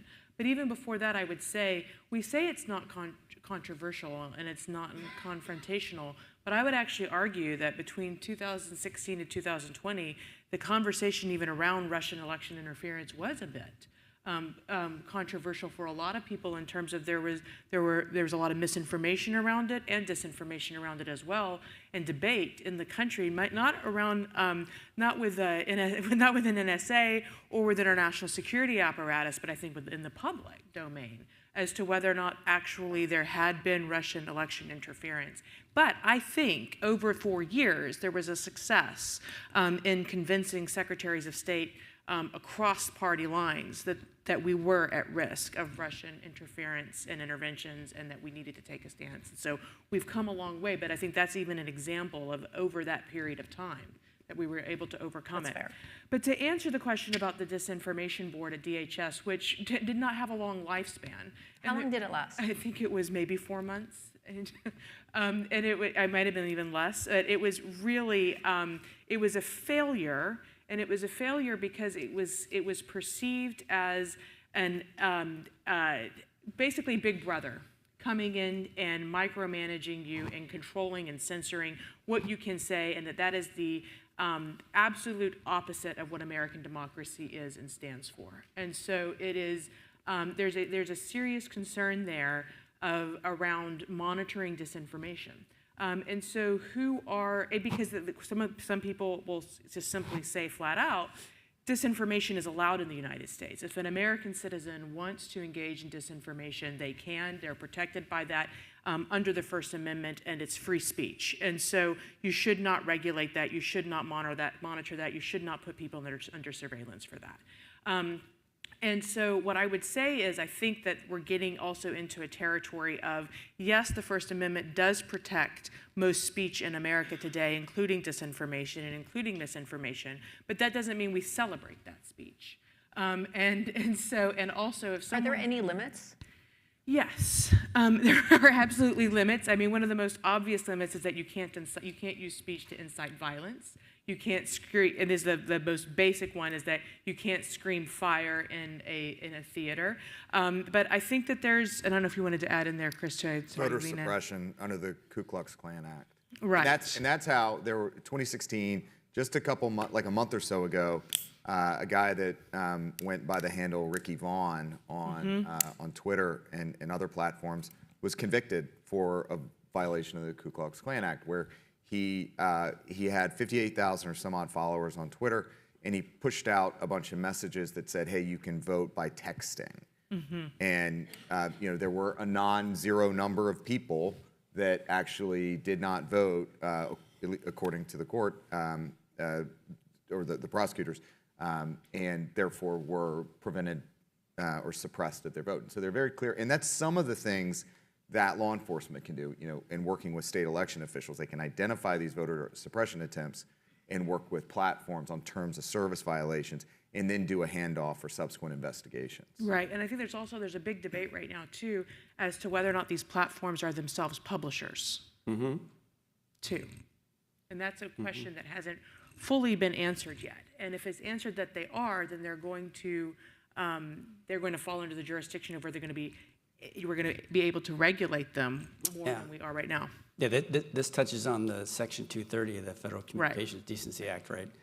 So probably a lot of people in this audience understand that, but under that act, internet service providers and even websites and social media platforms, they are protected from being sued for things that are published on their sites or on their infrastructure by third parties. So that sounds great, because the whole point of the internet, we hoped, kind of like the printing press or the telegraph or the radio or TV, was to increase the access to information and people to engage in free and open debate and the exchange of ideas. The problem, though, at least from where I'm sitting, is that they've taken that and they're straddling both sides of the fence. So they're saying, hey, I'm protected, so I can't be sued for that.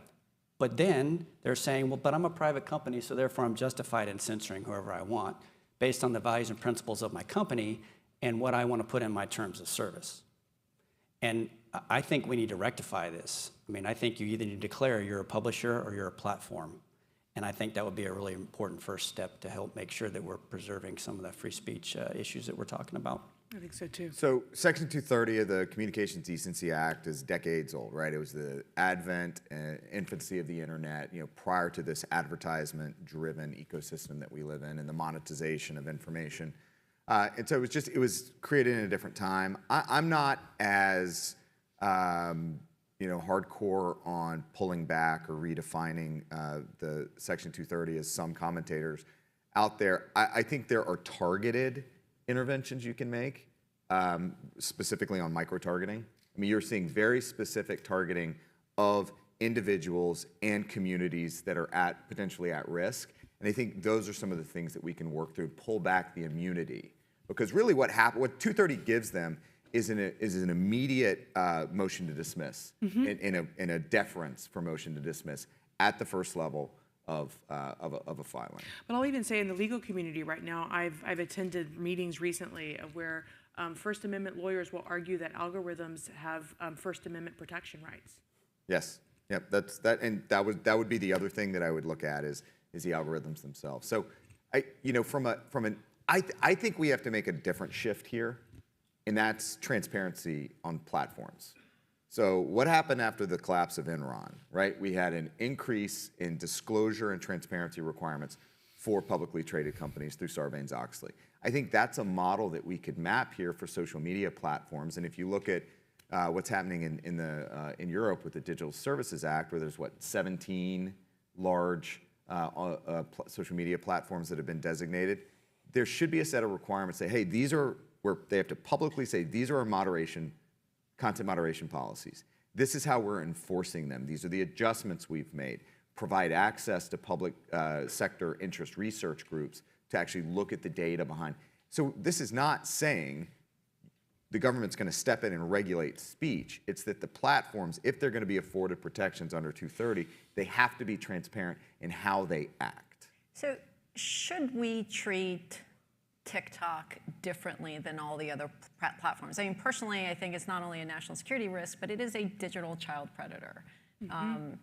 And we have 2 bills right now circulating Congress, and yet are we setting up the Great American Firewall by going after Chinese apps? Should we treat TikTok differently? Does it pose a fundamentally different kind of risk than, say, the other social media platforms? And what's the right approach? There are 4 primary risks with TikTok: data security, data privacy, the disinformation piece, and then child safety. So on the data security piece, we have an algorithm, we have an app that's coded, written in China, and then pushed globally. That gives an immediate backdoor to anyone. And even if you set up a transparency center that gave the NSA or others the ability to look at the code for backdoors or anything like that, it doesn't matter. They could just push an update the next second once the review is complete. This is similar to the concerns we had with Huawei pushing 5G and other telecommunications kit. I wasn't as worried with Huawei about the confidentiality aspect and whether they were spying on information. I was concerned about the availability piece and the access to networks and determine whether they're up or down. So that's the first, so the data security piece.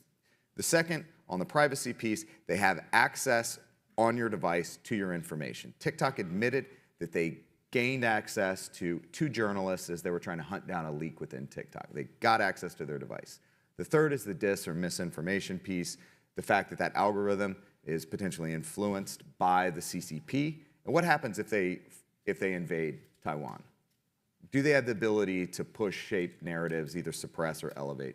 And then on the child harms and the child safety piece, I mean, look, when you have a purported 13-year-old get on the platform and with 10 minutes they have harmful content, including suicide videos, that's a problem. I think they should be treated differently, and I think also there needs to be a public awareness campaign that's made about TikTok, because I think that you talk about transparency, and I'm also all for transparency, and I think transparency works best when people understand the information that you're being transparent about. And I think that right now there's a lack of sophistication in people realizing, because it almost feels as if it's they're in a sci-fi movie. And so because we try to educate communities here in the United States about the harmful nature and the risks associated with using TikTok, and they think we're exaggerating. And so I think one of the things that I'm wondering about too is that the U.S. government tends to be does very well at special operations, and it doesn't always. And we saw this just recently with COVID, for example, and coming out of Fauci too. They do their best at communicating to the public, but a lot of times it's not received in the way, and it can also seem, especially because there's such a distrust right now between people and government. That the question for me is how do we educate people on the risks of TikTok in the interim of when we're trying to figure out what laws are applicable to rein platforms like TikTok in, and so there's like a short-term strategy, a medium-term strategy, and a long-term strategy here. And if there's anything that we saw, I mean, one thing that stuck out for me too was when Mark Zuckerberg was interviewed by Congress, and the questions that were asked, and that's not to dig at our U.S. Elected officials, but it's just to say there is a capacity gap right now in terms of elected officials and policymakers, I think, fully understanding the way in which these complex systems are working. So on that thread, there's a conversation about, hey, how should we have interventions from a regulatory perspective on AI? And I'm like, are you serious? We're really trying to have that conversation? We don't even have a federal privacy law. Right. We can't dictate what data leaves the United States and goes to China. Right. So we're going to have an advanced conversation on AI. Like, we've got to address these fundamentals first. Right. Or you know what's going to happen in the meantime? Whatever happens in Europe goes. Right. Because the GDPR, the General Data Protection Regulation, and the Digital Services Act are dictating globally behaviors that companies, including social media platforms, will comply with. Good news there is that the European Union has said that if the DSA was in effect today, TikTok would be banned. How can we get the government to a place where it can do its job around these very complex technology issues? Are we organized? Like, what concretely can we do differently? Are you asking me? I got fired. I don't know. You're in the perfect place. I don't know. It's really hard. I mean, we need universities like Vanderbilt to help improve the pipeline and we've got to make it attractive to come in and work for the government. And part of that is where you work, what the compensation is. You've got mission in military and in the intelligence community, we need to really push that public service mission. I think the public service mission is really important. I think it's also we have for the first time, I would argue, American citizens in their role as members of civil society have a role to play in protecting our national security interests. And there has been a development over time of ceding that ground primarily to the military and to the government. And now, because of how things are working, we have to, and that's again going back to this and a plug for Vanderbilt and academic institutions like Vanderbilt in terms of thinking about how do we educate the general public around these incentives and around the complexity of these issues and the vast varying interests without making them paranoid to the point of where they're paralyzed and they distrust everyone and everything around them, including their neighbors. And so this is a tall order, but I think that we're an innovative society and we can probably figure it out, but part of it's going to be we have to work together. We call it, we have to work together in terms of countering what we call the hate industrial complex and get very organized in sharing information and making it accessible to everyday Americans at that county level. And so on TikTok, for example, I mean, one of the questions just is in terms of getting innovative, now this is your space too, so I'm curious to hear your thoughts on this. Is there an alternative to TikTok that we can create, that we can encourage people to move over to and be less reliant on TikTok? So it's interesting because one of the questions that came in from the audience, and I'm ducking this right now, if social media is so problematic, why are we still using it? Free speech, First Amendment. I mean, it's what you can't completely just dismantle social media and say we're not going to use this anymore. I mean, if we were an authoritarian government, I'd say we could do that. But as a democracy, I think it's much more fundamental than that. I mean, this is human nature. This is lizard brains. yeah. Like, it's the immediate reward and satisfaction of engaging on these platforms. That's really hard to counter-program. Should we regulate it like a vice? I think also but what's missing and what we're seeing is missing. This goes to the loneliness piece that we were talking. We'll end with that. We'll end with that. Okay. But what I was going to say is that we know that hate spreads faster than harmful speech is going to be more contagious than, I'll call it, peace speech. But people actually, at the end of the day, when they know, it's like an addiction. It's like we had the smoking problem in the country and other things too. So it's going to take somebody who's receiving hate speech 7 times, or like hate-filled messaging and demonizing messaging 7 times. They're going to have to see a counter narrative to that in order to move away from it. This is also why regulation of the algorithms are important too. And I would also want to introduce this term, radicalization of certain members of the public. And using content to do that. And so I think if we can kind of get into how do you counter that, and that gets into regulating the algorithms, then you can begin, and also thinking about just community-based solutions that are also offline, because people are craving offline solutions as well, and we begin to foster a culture around that helps people know how to use social media in healthy ways, in productive ways for society. So you asked a question of should we, and I'm more thinking like, can we? Right. And I'm not sure we can. I just don't see how we I don't get there. think we can. I think there are other tools in the toolkit, though. So the Dominion Voting Systems lawsuit against Fox that resulted in the largest, purportedly largest defamation settlement in history, $787 million, ton of money. And Smartmatic's up next, and Smartmatic has a larger damage claim, and they probably have a better case. But here's the trick. In subsequent polling, 21% of Fox viewers said they trusted the network less because of that, because of the information that was released through discovery. So this is that sunlight is a disinfectant element. It just takes a longer time, and I wonder if it scales. Bad news scales, good news doesn't always scale. During the Cold War, we had the Active Measures Working Group that countered Russian disinformation through State Department, right? And we have the Global Engagement Center at State. Theoretically has the mandate to do this. Do you think they can take on that mission and be effective and shine light? we got to narrow that down. What? And No, go ahead. Tuna's itching, and I've been talking. But No, go what is the GEC's mission? It's foreign. It's not domestic, right? It's foreign. Okay. It also goes back to trust. Yeah, that's exactly what I was going to say. I mean, they are supposed to be focused on foreign propaganda, and they've had instances where that's bled over into the domestic space, and then we have issues about should the government be involved, and are we touching on free speech issues? You know, organizationally, we lost a lot in the Cold War. I said that a lot of things had atrophied, and we used to have the U.S. Information Agency. We don't have that. Inside the Department of Defense, we used to have organizations that help deal with the themes and the narratives about our adversaries that would align under what the U.S. Information Agency was saying. We don't have that. And I would love to see the get more involved in that at the governmental level, at the highest level. What are our themes and our messages about the United States versus China? Back to the ideological fight.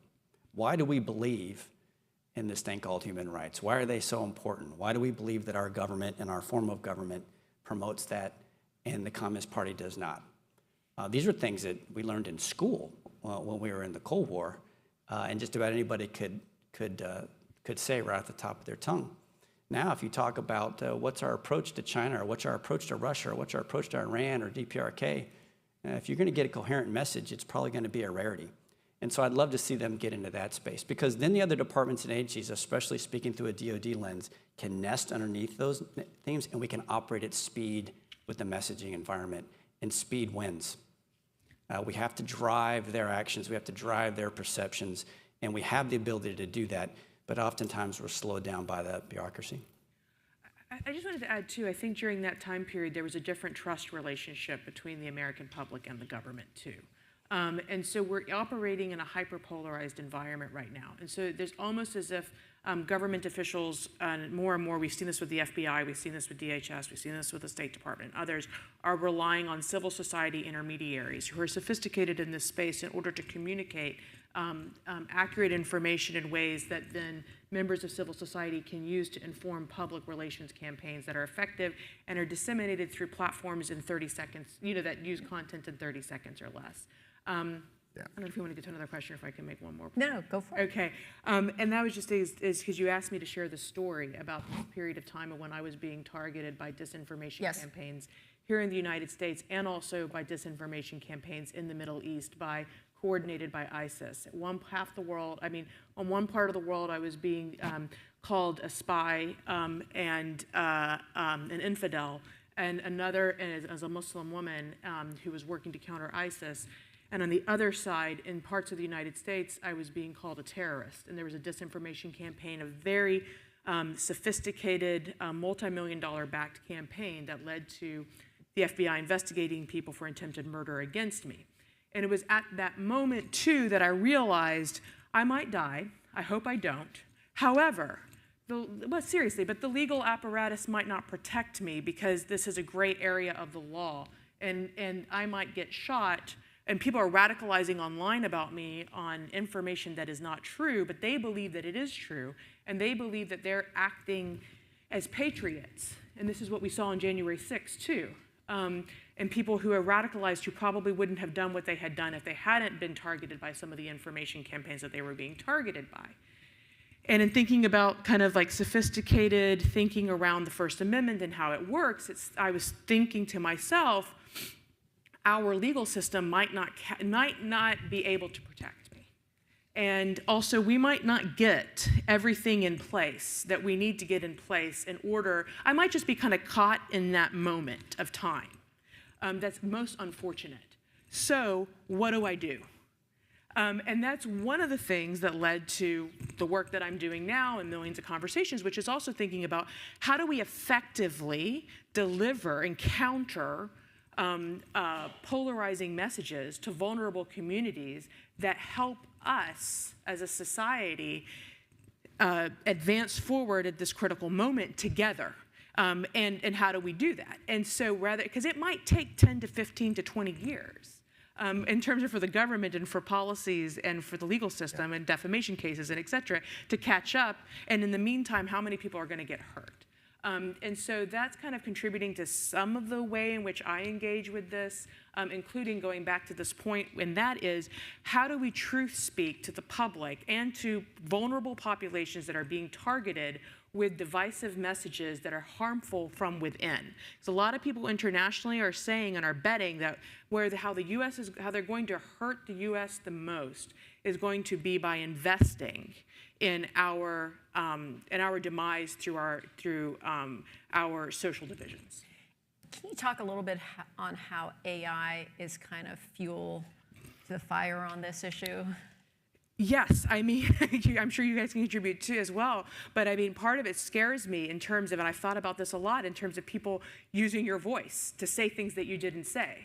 For example, to show you doing something that you weren't doing, that just completely also just manipulates the truth in a way of where your reality of what you're seeing and it's like, I saw it, I heard it right there, but it's actually not true, but the AI is so convincing that you believe that to be your truth. And so if you want to take out a target, or if you want to do a character assassination campaign on someone or on an issue and et cetera, these are some of the tools that you will use in order to effectively do that and to manipulate the public and to influence them into believing that that is actually the reality and that becomes their reality. The human reaction to video and images is much more intense than text. And I do have significant concerns about the use of generative AI in the 24 presidential election. I think that there are some areas that, people will just say that's oppo research or that's just, dirty tricks of elections. Yep. But I think there will be legitimate influence that approaches interference that our adversaries will use because the tools are out there, they're readily available, and I can only think of the improvements and step changes in compute power in the next, year that'll continue to give the edge. Now, I think some of the counterbalances here are that the information ecosystem has become so disrupted and fragmented that the virality of being able to hop from one to the other is going to be somewhat limited. And so I think we have some things working kind of in our advantage or to our advantage, but where they hit in those echo chambers, it's going to burn like wildfire.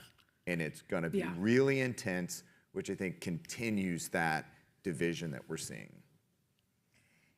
This week, the U.S. Surgeon General released an advisory calling attention to a public health crisis in loneliness and isolation and lack of connection.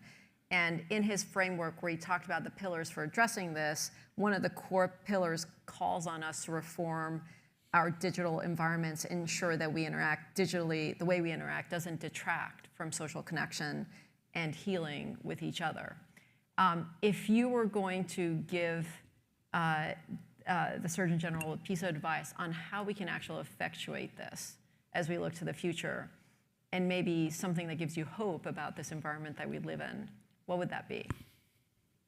Well, what gives me hope is the same thing always has, is that it's the people that are working these issues, right? I mean, and that's who we have here. We got incredible academics and members from industry and the government, and history has shown us time and time again that people like this rise to the challenge. And they figure out how to help us as a society deal with these really difficult problems and doing it in a way that still preserves our values and our morals, and not just to help the United States and not just from a national security perspective, but I think all mankind as well.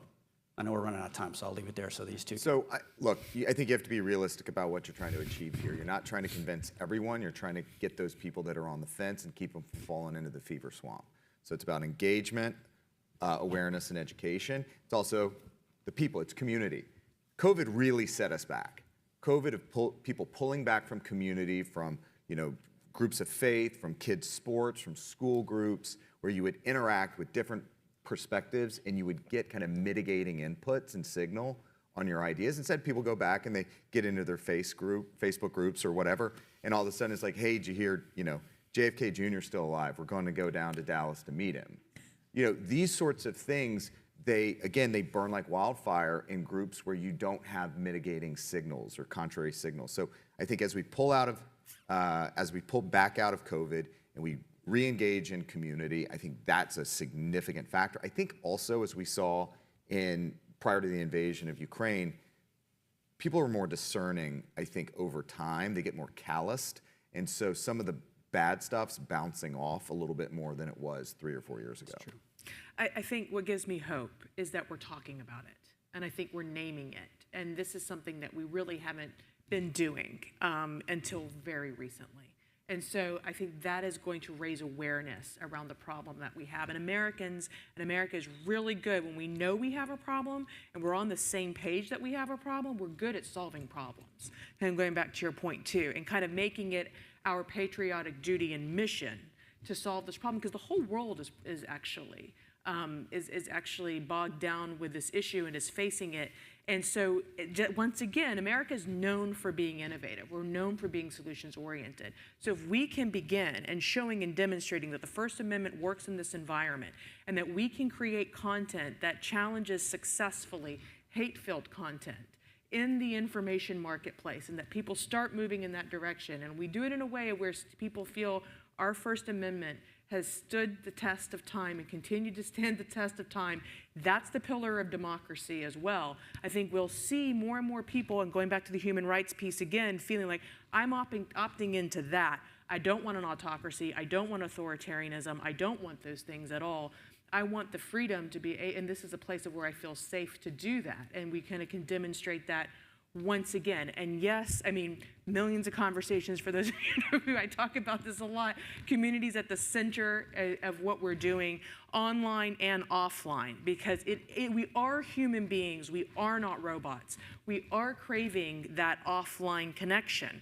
And then sometimes in those offline connections too, like one of the things that we say is take a 30-second video clip of you having a happy moment together with somebody that you might look different than you, for example, and post it on your social media account. Get those algorithms going in the right direction, because people right now are trusting the most friends and family networks. And so that's just one small thing, like of a piece of advice that I think could go a very long way. Well, thank you all so much. Really appreciate the conversation, and a round of applause for our amazing panelists. Thank you. Good job. Thanks, bro. I got to stay up here. Good job. Good job, Neil.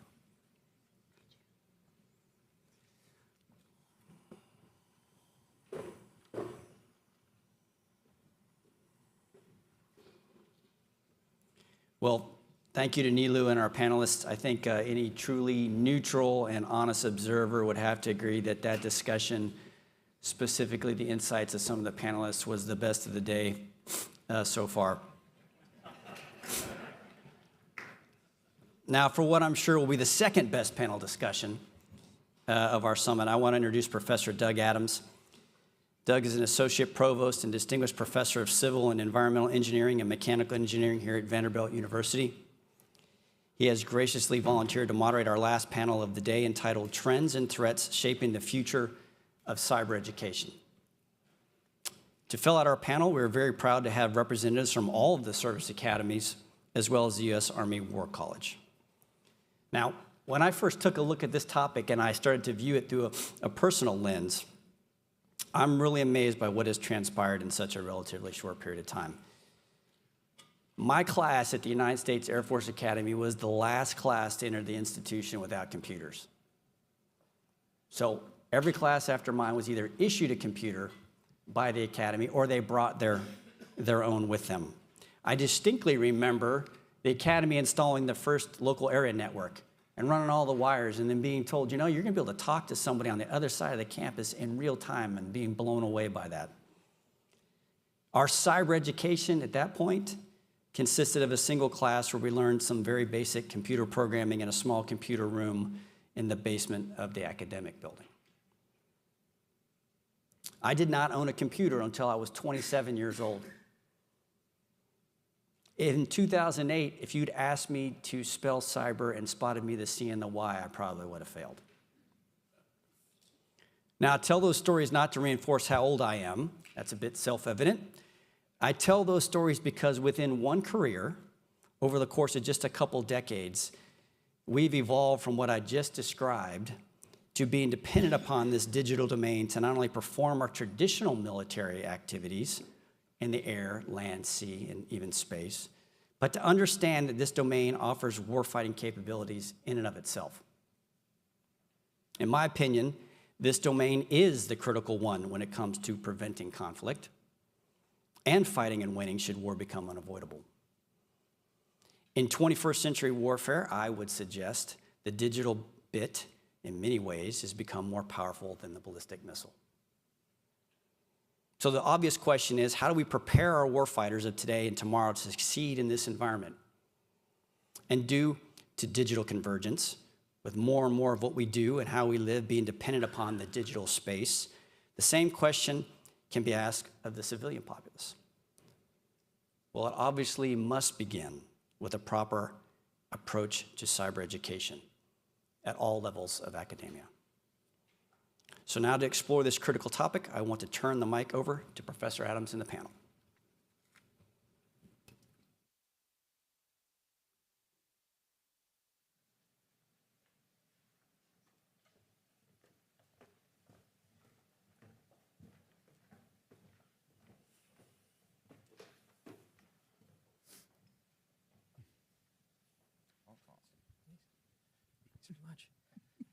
Well, good afternoon, everyone. It's great to be with you.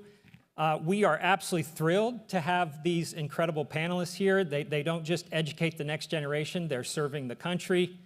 And again, just really appreciate each and every one of you making this trip and participating today. So we need to get on with this because in the time that it took me to say that short introduction, 40 websites were hacked. So this is a really critical topic for all of us, and I just want to spend a second to introduce. To my left, Colonel Chad Bates. He represents the U.S. Army War College, PhD and associate professor in the Center for Strategic Leadership. Thank you, Chad. Captain Joseph Benin, U.S. Coast Guard Academy, PhD and a PE, and a professor of electrical engineering and cyber systems. Professor Jean Blair, U.S. Military Academy, also PhD and Distinguished Professor for Innovation and Professor of Computer Science. Thank you, Jean. Colonel Judd Dressler from the U.S. Air Force Academy, the PhD and permanent professor and head of the Department of Computer and Cyber Sciences. Commander Ike Stutz, and don't worry, Ike, I won't reveal your call sign. Appreciate that. U.S. Naval Academy, PhD and permanent military professor and chair of the Cyber Science Department. Again, just thank you so much. We had such an incredible conversation getting ready for this panel, and I just can't wait for you to hear the panelists. So let's start with the speed of innovation. So I remember sitting with General Murray at the Army Futures Command, and he talked about the speed of war. And when we were preparing for this panel and talking about it on that Zoom meeting, that's what kept occurring to me, is just how quickly cyber innovations are happening. Of course, it only seems appropriate we start with a little bit of conversation about generative AI because it's on everybody's minds. I think it's on your minds as well. Tools like Chat 4.0 and Bard and others. So here's a question to break the ice. There's been a lot of talk about how dangerous tools like these can be, how powerful, how much good they can do. And in education in particular, there's been talk about how students should be wary of them and think of them as a tool for cheating, how professors should worry about their job security in a few years. So here's the question. How should we set students up for success? The cadets, the midshipmen, the officers, how do we set people up for success in this environment where we have a tool that is incredibly powerful, but also we don't quite understand? So I think I'll just ask Judd, do you want to take a stab at that question? Sure. I would say to start off, ChatGPT took the academic community a little by surprise. So we were a little reactive. Kind of initial take is they can't use it. Just close it off, right? Making sure students can't use it, they can't cheat. That's not the right mentality, right? I mean, this is an amazing tool that they're gonna be able to utilize for a lot of different reasons. So at the Air Force Academy, we did not block it, okay? We actually left it up to each individual instructor on how to use it within their classroom. So if you don't know what ChatGPT is, really it's a program that takes in massive amounts of data and then creates things based on the kind of prompt that you give it. Sometimes it is, it's great, right? Sometimes it creates exactly what you want it to. Other times it gives you bad information, it gives you bad intel. As far as the cadets go, this can be an amazing tool for them going forward, right? One, they can use it for generating new ideas, right? Things that they weren't able to think of, new concepts, new scenarios, able to grab data quickly for them and really be able to ingest it. But they have to also know those dangers. Every one of these tools is really only as good as the data that is presented, right? It's only as good as the data that it's trained on. So the data that it ingests is still full of potential errors, potential biases, right? That they have to be aware of and really understand in order to go, right? In order to make sure it is actually a useful tool for them. Judd, thanks very much. So Ike, when we talked in preparation for today, you were talking about some of those dangers, some of the concerns around these tools. You want to speak to the U.S. Naval Academy and how you're thinking about these tools? Yeah, so frank answer, it is blocked at the Naval Academy right now on the Naval Academy network. Now, for those of you that speak cyber a little bit, realize that just because it's blocked on the Naval Academy network does not mean it is blocked on your personal cell phone. So, but we, by default, our midshipmen are not allowed to use it unless they get express permission from their professor, but the default is blocked. And so I think I understand why we did that. I think that you need to understand the pedagogical application of that kind of technology. With, when it hits in the middle of a semester and you have assignments written with a certain way, you need to think through how that would impact that assignment. ChatGPT is pretty good at answering short response, free response, 600 words or less. Not necessarily great at throwing together a 2,000-word essay. There's ways to do it, but some of them just will say exceeds word count, can't do it. So understanding all of that, I did something with my class just last week, they turned in their papers Tuesday night. I said the assignment it had been publicized at the beginning of the semester, 2,000 to 2,500 words on what you learned on social engineering and human factors in cyber this semester. Research it, write it, provide your references, and I'll provide extra credit if you go do ChatGPT and give me a paper that meets the same dynamics or the same standards. Because I thought it was incredibly important, one, to be aligned with what the Naval Academy wants, but I also want them to understand what's under the hood of ChatGPT. Like Judd said, it can give you information, it can give you bad information. And if that's all you're getting your information from, then it can form your opinions for you. And if it's an opinion paper, that's not a great place to be. I got some great responses from my students. I didn't expect to get responses from my students on it. I expected the ones that wanted extra credit to take advantage of the extra credit opportunity. But overnight, I got some pretty lengthy emails like, hey, sir, this was pretty cool. I didn't know that it was going to do this. And oh, by the way, what it gave me wasn't great. Or I learned this or I learned that. So I think it was a good exercise. I think that's the things that as an institution, we're going to have to start embracing. We can't give it, we can't ignore it, certainly. And we need to figure out how we can leverage it. And in our majors, the other thing that it will impact is programming. Programming language clicks at different times for different students. And I think you could use it as a way to ask it to do something in a programming language. And then you've got to compile it and you've got to see if it does what it's supposed to do. If it doesn't, you still got to have that knowledge to be able to go and troubleshoot and fix it. But I see how it could help a student who's struggling with learning a new language to get them stepping in the right direction. So that's generally our take on it. I was pretty pleased with what we were able to do as a class to learn a little bit about it and how the goods and bads of it. No, thank you. That's great. So another thing we talked about preparing for today was how the speed of innovation with cyber tools, like the ones that Ike was just describing, is very rapid, but all of our processes in the educational community aren't so rapid. So think about accreditation, something we all work through and with, the accreditation process. It's a 6-year cycle typically. And so if you think about every 6 years, you see change potentially from an accreditation standpoint, but we're seeing changes daily in these tools.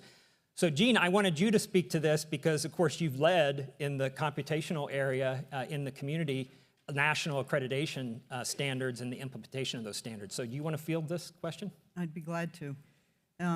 So we're fortunate that computing, the very nature of computing is that it is always advancing at an unprecedented rate, which means it gets faster and faster, its advancements. And so we're kind of used to that kind of thing. And then let's take a look at what the accreditation is really about. Accreditation comes in and it looks to see if a program has the right principles, the right processes, that they're taking care of their students. It will have something in the criteria like up-to-date curriculum and tools and practices and things like that.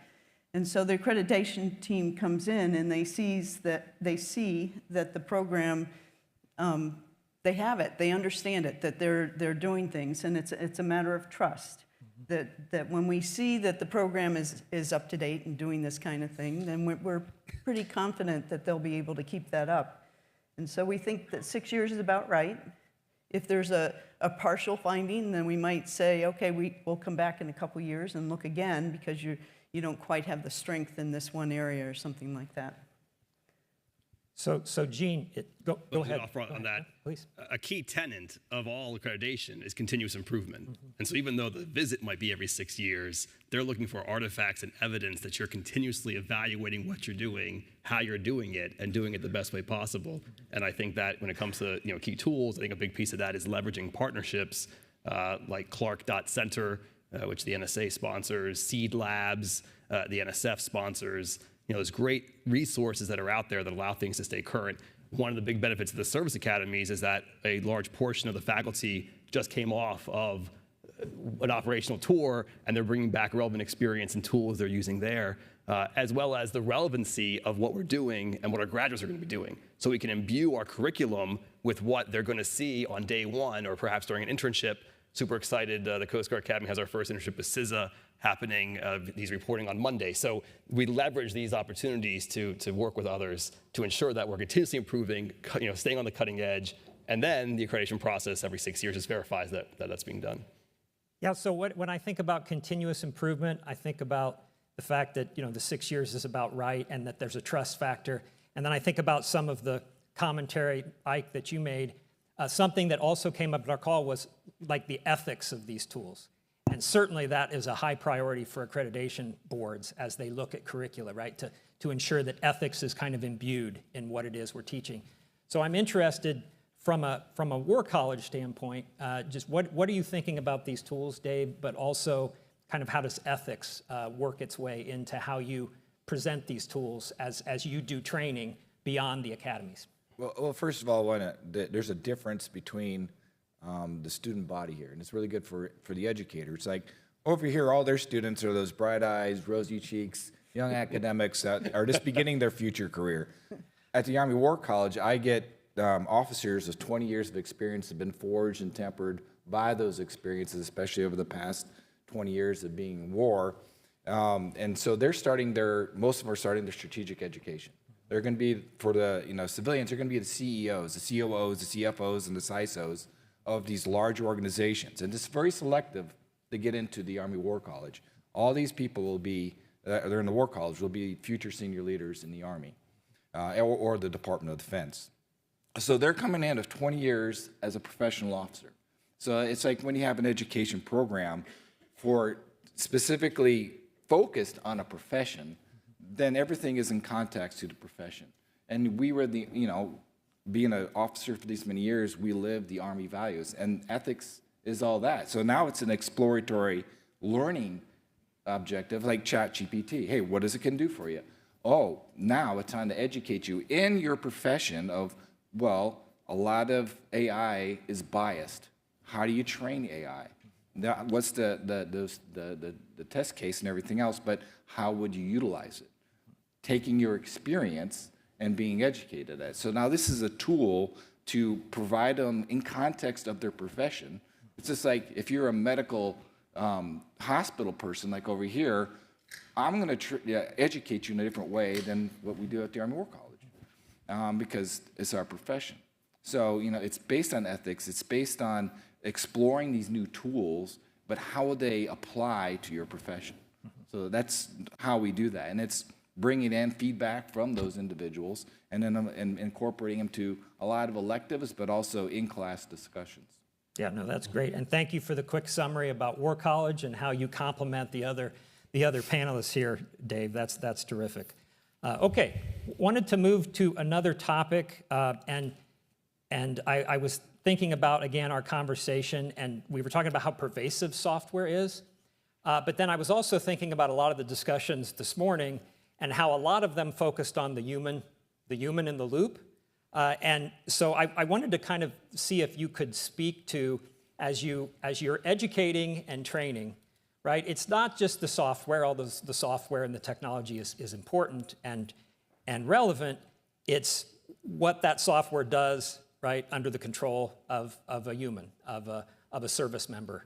And so I wanted to just turn to everybody here who's attending in the audience just for a second and ask, can I have a show of hands? How many of you feel like your password hygiene is at a very high, excellent level? Like on a scale from 1 to 10, 10 being excellent, how many people have above a 9? Okay, so you can see how important it is that we have this panel about education and training. Let the record show, for those of you online, that we need some help here, and we appreciate the honesty of the folks in attendance. So let me throw this question out to the panelists. How are you helping students at the academies understand that it's not just technology, it's not just something they're learning about, that they're a part of the equation too, in terms of cybersecurity in particular? So, Joe, I was going to field that one to you first and see what you have to say. Thank you. So, I think sometimes we lose sight of the fact that the technology's there to serve us. We're not there to serve the technology. And I think that the key is that as you go through the curriculum, we try to allow the cadets to have flexibility to pursue areas that are going to best develop them and allow them to sort of achieve both our goals and their goals. And so I think that, the Coast Guard Academy, particularly with our cyber major, there's kind of 4 components to it. And so the first component is the core curriculum that tries to develop the whole person. So again, focus on kind of what makes you an educated person. And I think we really distinguish learning as both education and training, right? Training is going to allow you to do things to contribute today and learn the current tools, but education is going to form your mind to be able to be relevant and effective and resilient in the future and to the unknown. And so I think that by having that mindset, it really allows our students to be able to recognize the importance of their place in this design cycle, that they're both developing it, but they're also the users. And so I think when you go to our second component of our major, which is the strong technical foundation, if you're talking about cyber, you need to know something about the technology. I think that anytime you're managing something, the more you know about it, the more effective you can be. Then the third part of it is our balanced managerial emphasis, which again really brings in that human piece. We have a class called Information Technology Organizations, System Analysis and Design, and so the cyber risk management. So these courses really allow the students to examine how are people using technology and how can technology be used to make their life easier. And then the fourth part, more effective, more efficient. And then the last piece of it really allows the students to pick their path. And that's the customization part where they pick what they want for their major electives, free electives, and their capstone project. And so I think by giving students the flexibility and having them directly involved in their education, they then position themselves to best utilize and understand their importance and the human element and dynamic of the technology. Yeah, that's really our purpose. Yeah, give them ownership of their education. That makes complete sense. Judd, what are your thoughts on this, the human in the loop? So a lot of times in our kind of domain, we focus on those tools, right? We focus on the techniques. So I've run the Air Force's Advanced Cyber Schoolhouse. I've also run an operational squadron. And what I always kind of start with is that tool is not the weapon system. The human being is the weapon system in the cyber domain. So I focus them right then and there that the human being is that element. And then we really kind of stress to them throughout the entire curriculum is across any domain of warfare, right? It's not necessarily about the weapon system. It is about, everything in warfare is an influence operation, right? We are trying to influence that senior leader who's on the other side of the battlefield to do what we want them to do, right? Cyber is a key piece of that, but in the end, it's a human problem. It's a human process. So we constantly interweave that throughout the course of curriculum at the Academy, and we really focus on how do we, to a certain extent, humanize, right, the process. So as we work through, we'll teach them the tools and techniques, but we actually finalize our cyber science curriculum with a course called Cyber Operations. And so we teach our national level strategy, policy, law, ethics, and then we teach them how does the Air Force plan and integrate cyber operations into the air, land, sea, space domains, and how do they coordinate together? And then the cadets actually have to work in teams of 3 to 5 throughout the rest of the school year, and they actually conduct cyber operations. And throughout that process, they have to actually plan it based on the strategy, based on the policy, based on the tools they've been given. But it's all in the end goal is trying to achieve that objective of changing that decision maker's behavior, and also combined with essentially the timing and tempo of the combatant commander that you're working for. So again, it's all kind of bringing them back together that it's not just a technology problem, right?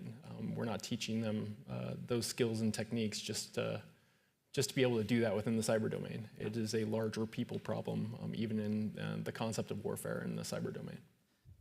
So yeah, Judd, so you said the word domain several times, and you listed out the domains. And so we've got, obviously, the Navy here represented. We've got the Air Force, the Coast Guard. I don't know, we got the Army represented twice, so I guess, way to go, Army. Super cover. I'm a cyber officer, so I'm cyber domain. Okay, Like Judd. so you stole my thunder, because that was going to be my question to throw out here. So we've got the Space Force. One of the questions from the audience that I'm looking at here on my phone, not doing email, by the way, is okay, we've got all these domains represented. Should there be a cyber force? Right, we have the Space Force. So what are any thoughts on that? Yes, there should, and it should be under the Coast Guard, just like the Marines are under the. And I'll say that primarily because of authorities, right? Technology doesn't have authorities. Okay, maybe AI, when it gets First Amendment rights, it's going to get authorities, but right now it doesn't. But the Coast Guard is, national defense, it's regulation, it's part of the intelligence community, it's law enforcement, and it's humanitarian. I think that's what you want for your cyber force. So Gene, I'm curious, Gene, if you're on a peer review panel and you're reading Joe's concept paper for why it is that cyber should be, the epicenter of cyber should be the U.S. Coast Guard, I guess, what kind of grade do you give that proposal? Well, let me ask ChatGPT and see what it says. There are teachers that are actually doing that are asking ChatGPT, what grade should I give this? Gene, are you dodging the question? I am. Anybody else? As a real educator, she has to read it before she grades it. All right. So any other thoughts from, let's say, the other services about other strategies, other options for where cyber command should be located, or if there should be one at all? Well, I spent 18 years of my career as a helicopter pilot, and I can tell you absolutely, when I got to my first squadron, I was cyber dumb. No concept of why I was being told to do certain things as a Lieutenant JG that ultimately were mitigations for thumb drive vulnerabilities and all of that kind of stuff. I think we absolutely do need a cyber force. One of the things for our academy that we do is we do assess people into cyber warfare billets, cyber warfare engineers, cyber focused billets. And you would think that most of those come from the cyber operations major that I oversee, and that is not the case. Many do. Some come from computer science, some come from computer engineering, electrical engineering. But the majority of my majors are going to go out to the fleet. They're going to fly airplanes, drive ships, submarines, and be Marines. And those units are going to benefit because they had a cyber education and were exposed to certain things at the academy that whether they were a cyber operations major or not. But ultimately, you're going to need people. The phrase we use, and I know that other service academies use it as well, is the all, many, few approach. All of our students are going to get a baseline in cyber. At the Naval Academy, you get 2 cyber classes, even if you're an English major, right? One's your freshman year, one's your junior year. That's the all. The many, there are going to be other opportunities. Many of the people you've heard speak at this conference, they live in close proximity to the Naval Academy, and we have them come and visit and talk to our midshipmen. And then there's the few, the ones that focus in on those majors that I just mentioned. Those are the ones that are going to go do those cyber-focused things. Yes, you need a cyber force, absolutely. Can I add to that, please? Absolutely, Gene.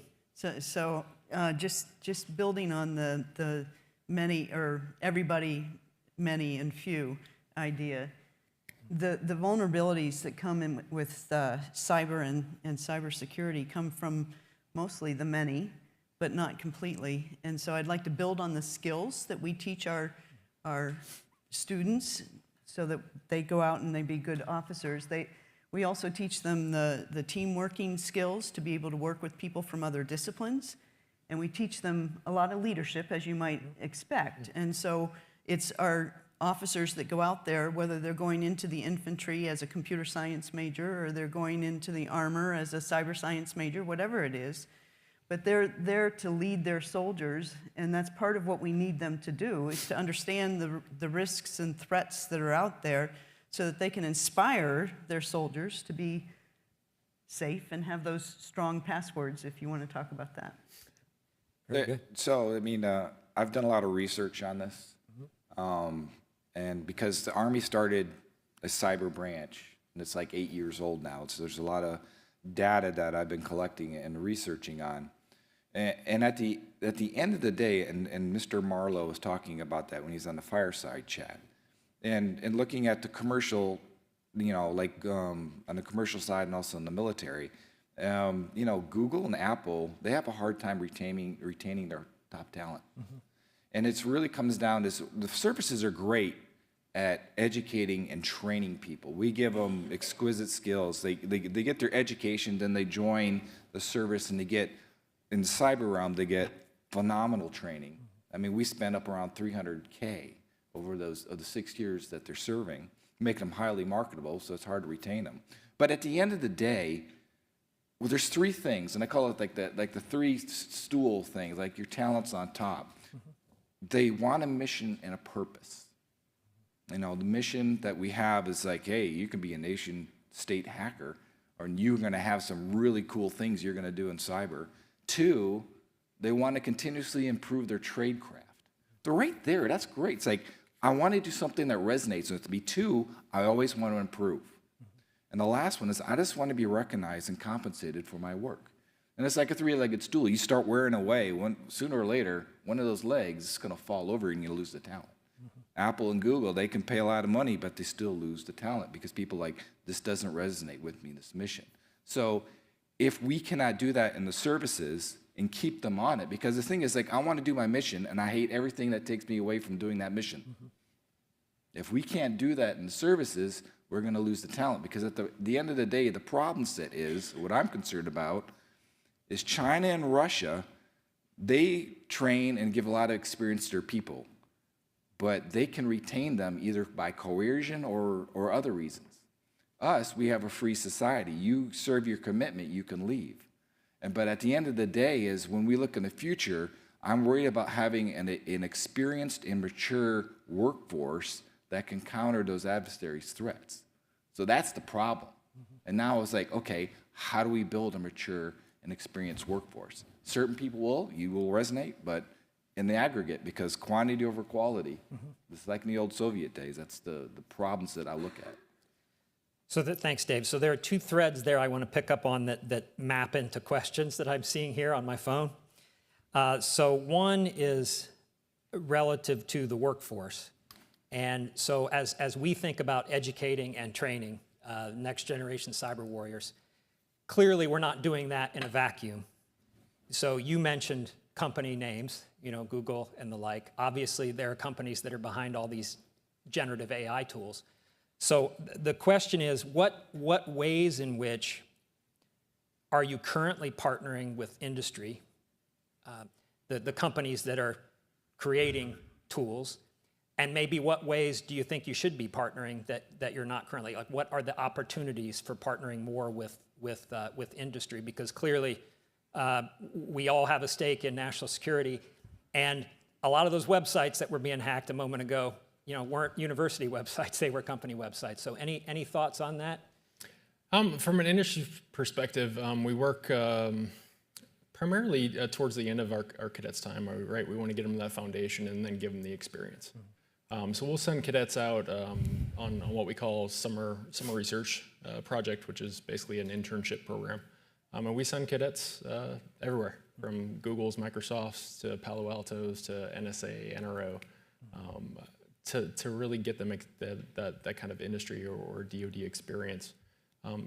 It really gets them motivated, right? They spend 3 years getting essentially hit over the head with something new every single day. So getting them out where they can actually then apply some of those tools, some of those lessons that we've taught them, they come back a lot more motivated. They come back really understanding why we're teaching them what we're teaching them, and how it will apply potentially as they enter the real world. The other piece we have is their senior capstone project. So from the beginning of the senior year till the end of the senior year, they work in teams of 3 to 4 students on an operational problem set. Yeah. And we usually bring in, we have an operational POC that they can work with. We also have an industry representative who is interested in that problem set and will work with the cadets. I can tell you that we're always looking for companies to work with. But the companies, the projects that work the best is when the company is fully involved, right? We can work and have the cadets there, but having that company there day to day, working with them and helping them through and helping them understand the problem set. The cadets are amazing, I promise. These are some of the smartest kids you'll ever see. But having somebody there that can just help them tweak what they're thinking as they go through is really a big deal. I'll give you an example. We had a project with AT&T. AT&T sent us a rep, and they sat there with the cadets every other day when they met for their capstone project. And AT&T wanted to be able to basically say a hurricane took out the comm network over a base or something like that in Florida. AT&T wanted to be able to roll in with a semi-truck, throw open the back, and have a swarm of UAVs fly out that had a 5G antenna or Wi-Fi antenna, whatever, on these UAVs, and have them automatically arrange themselves to provide the network. So the cadets worked with them day to day, created the entire front end, so all they had to do was circle on the map the area that they wanted coverage. It would take into effect how many you had, what the weather was like, what the terrain was like, and really build an AI model where they would constantly readjust to give you the best possible network for that area as possible. They went further and made it so that the drones could come down and recharge. Even if you lost one, they would automatically, again, readjust to give you the best possible product. Again, having that industry experience, our industry rep there at all times, made that project really incredible by the end. That's great. We see the same thing, and with our internships, a lot of times that will spawn the capstone idea, and so you've created that relationship the summer prior, you roll into your capstone project, and that's helpful. We just had our capstone day yesterday at the Naval Academy, and all the industry partners coming in to see these projects.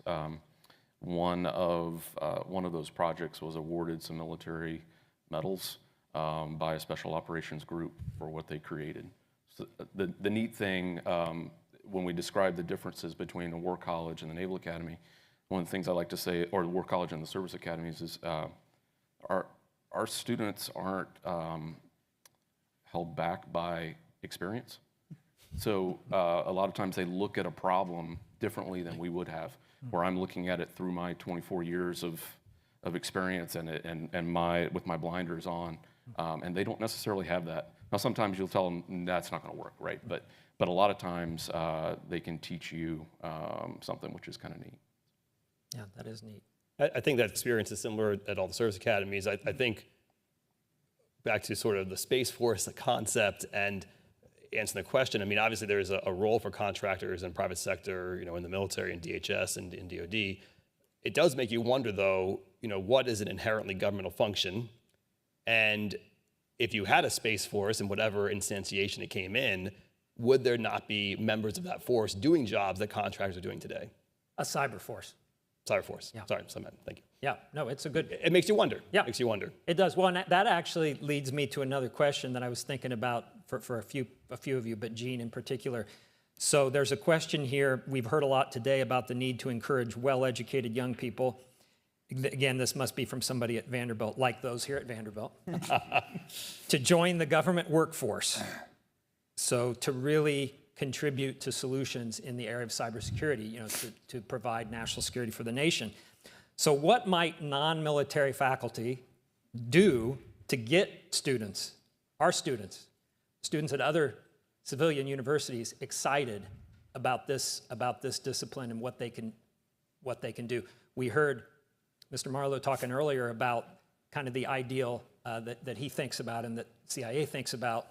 And so just interested, Jean, in your thoughts about what are the types of things we can do to get students really excited about being a part of the solution in this space? I think it comes down to recognizing in the students what is their passion and what do they really care about, and helping them understand how serving the country can further that more than anything else.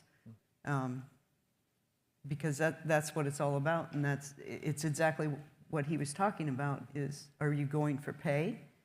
What is it that's going to fulfill you and fulfill your life? And that's the thing, to help them understand that.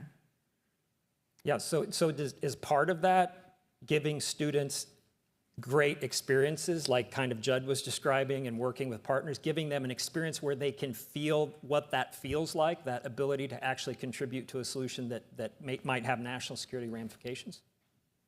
Certainly that helps a lot, and the organizations like NSA and a bunch of the government organizations will bring students in the summer between their maybe junior and senior year, so that they get to experience what it's about.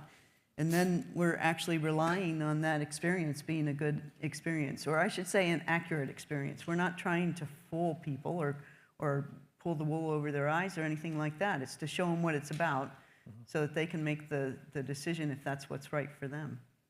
Does Vanderbilt participate in Scholarship for Service program? Because if not, they should, because that allows you to get your students tuition scholarships, and then they owe the government 2 years of service, and it pays it off. CAE, there's a National Center of Academic Excellence community that exists. If Vanderbilt doesn't have a plan of study as well as a designation for that, that would be another great way to provide opportunities for your students to engage. Those 2 years of service are not in the military. They're correct. In the government. Kind of like smart graduate fellowships, where they go to serve at a national laboratory in the DoD space. The other piece about this is, yes, there's a service piece, but regardless of whether you serve or not, in any capacity, uniform or not, ultimately this cyber domain stuff, it comes down to the human, right? And so whether you want to serve in any of those aspects or not, we need folks that understand that we can build really good, secure technical solutions, and we'll find a way as humans to screw it up. We will use the same password on multiple systems. We will use bad passwords. We will, that air gaps exist on systems, and yet viruses and malware can still get to them because of the human. And so, back to the question earlier about human in the loop stuff, I think it's important to understand the role that the human plays in it. We all are a team player in this, whether we want to be or not. And certainly in the military, we have, in all of our careers, we have seen a shift from some specialization to contracting. And so a contractor comes in, we need to assume that they are cyber secure as well. Otherwise, they're bringing that vulnerability and risk to the service. So Ike makes me think of another question that I read here a second ago, and I've got to find it. Here it is.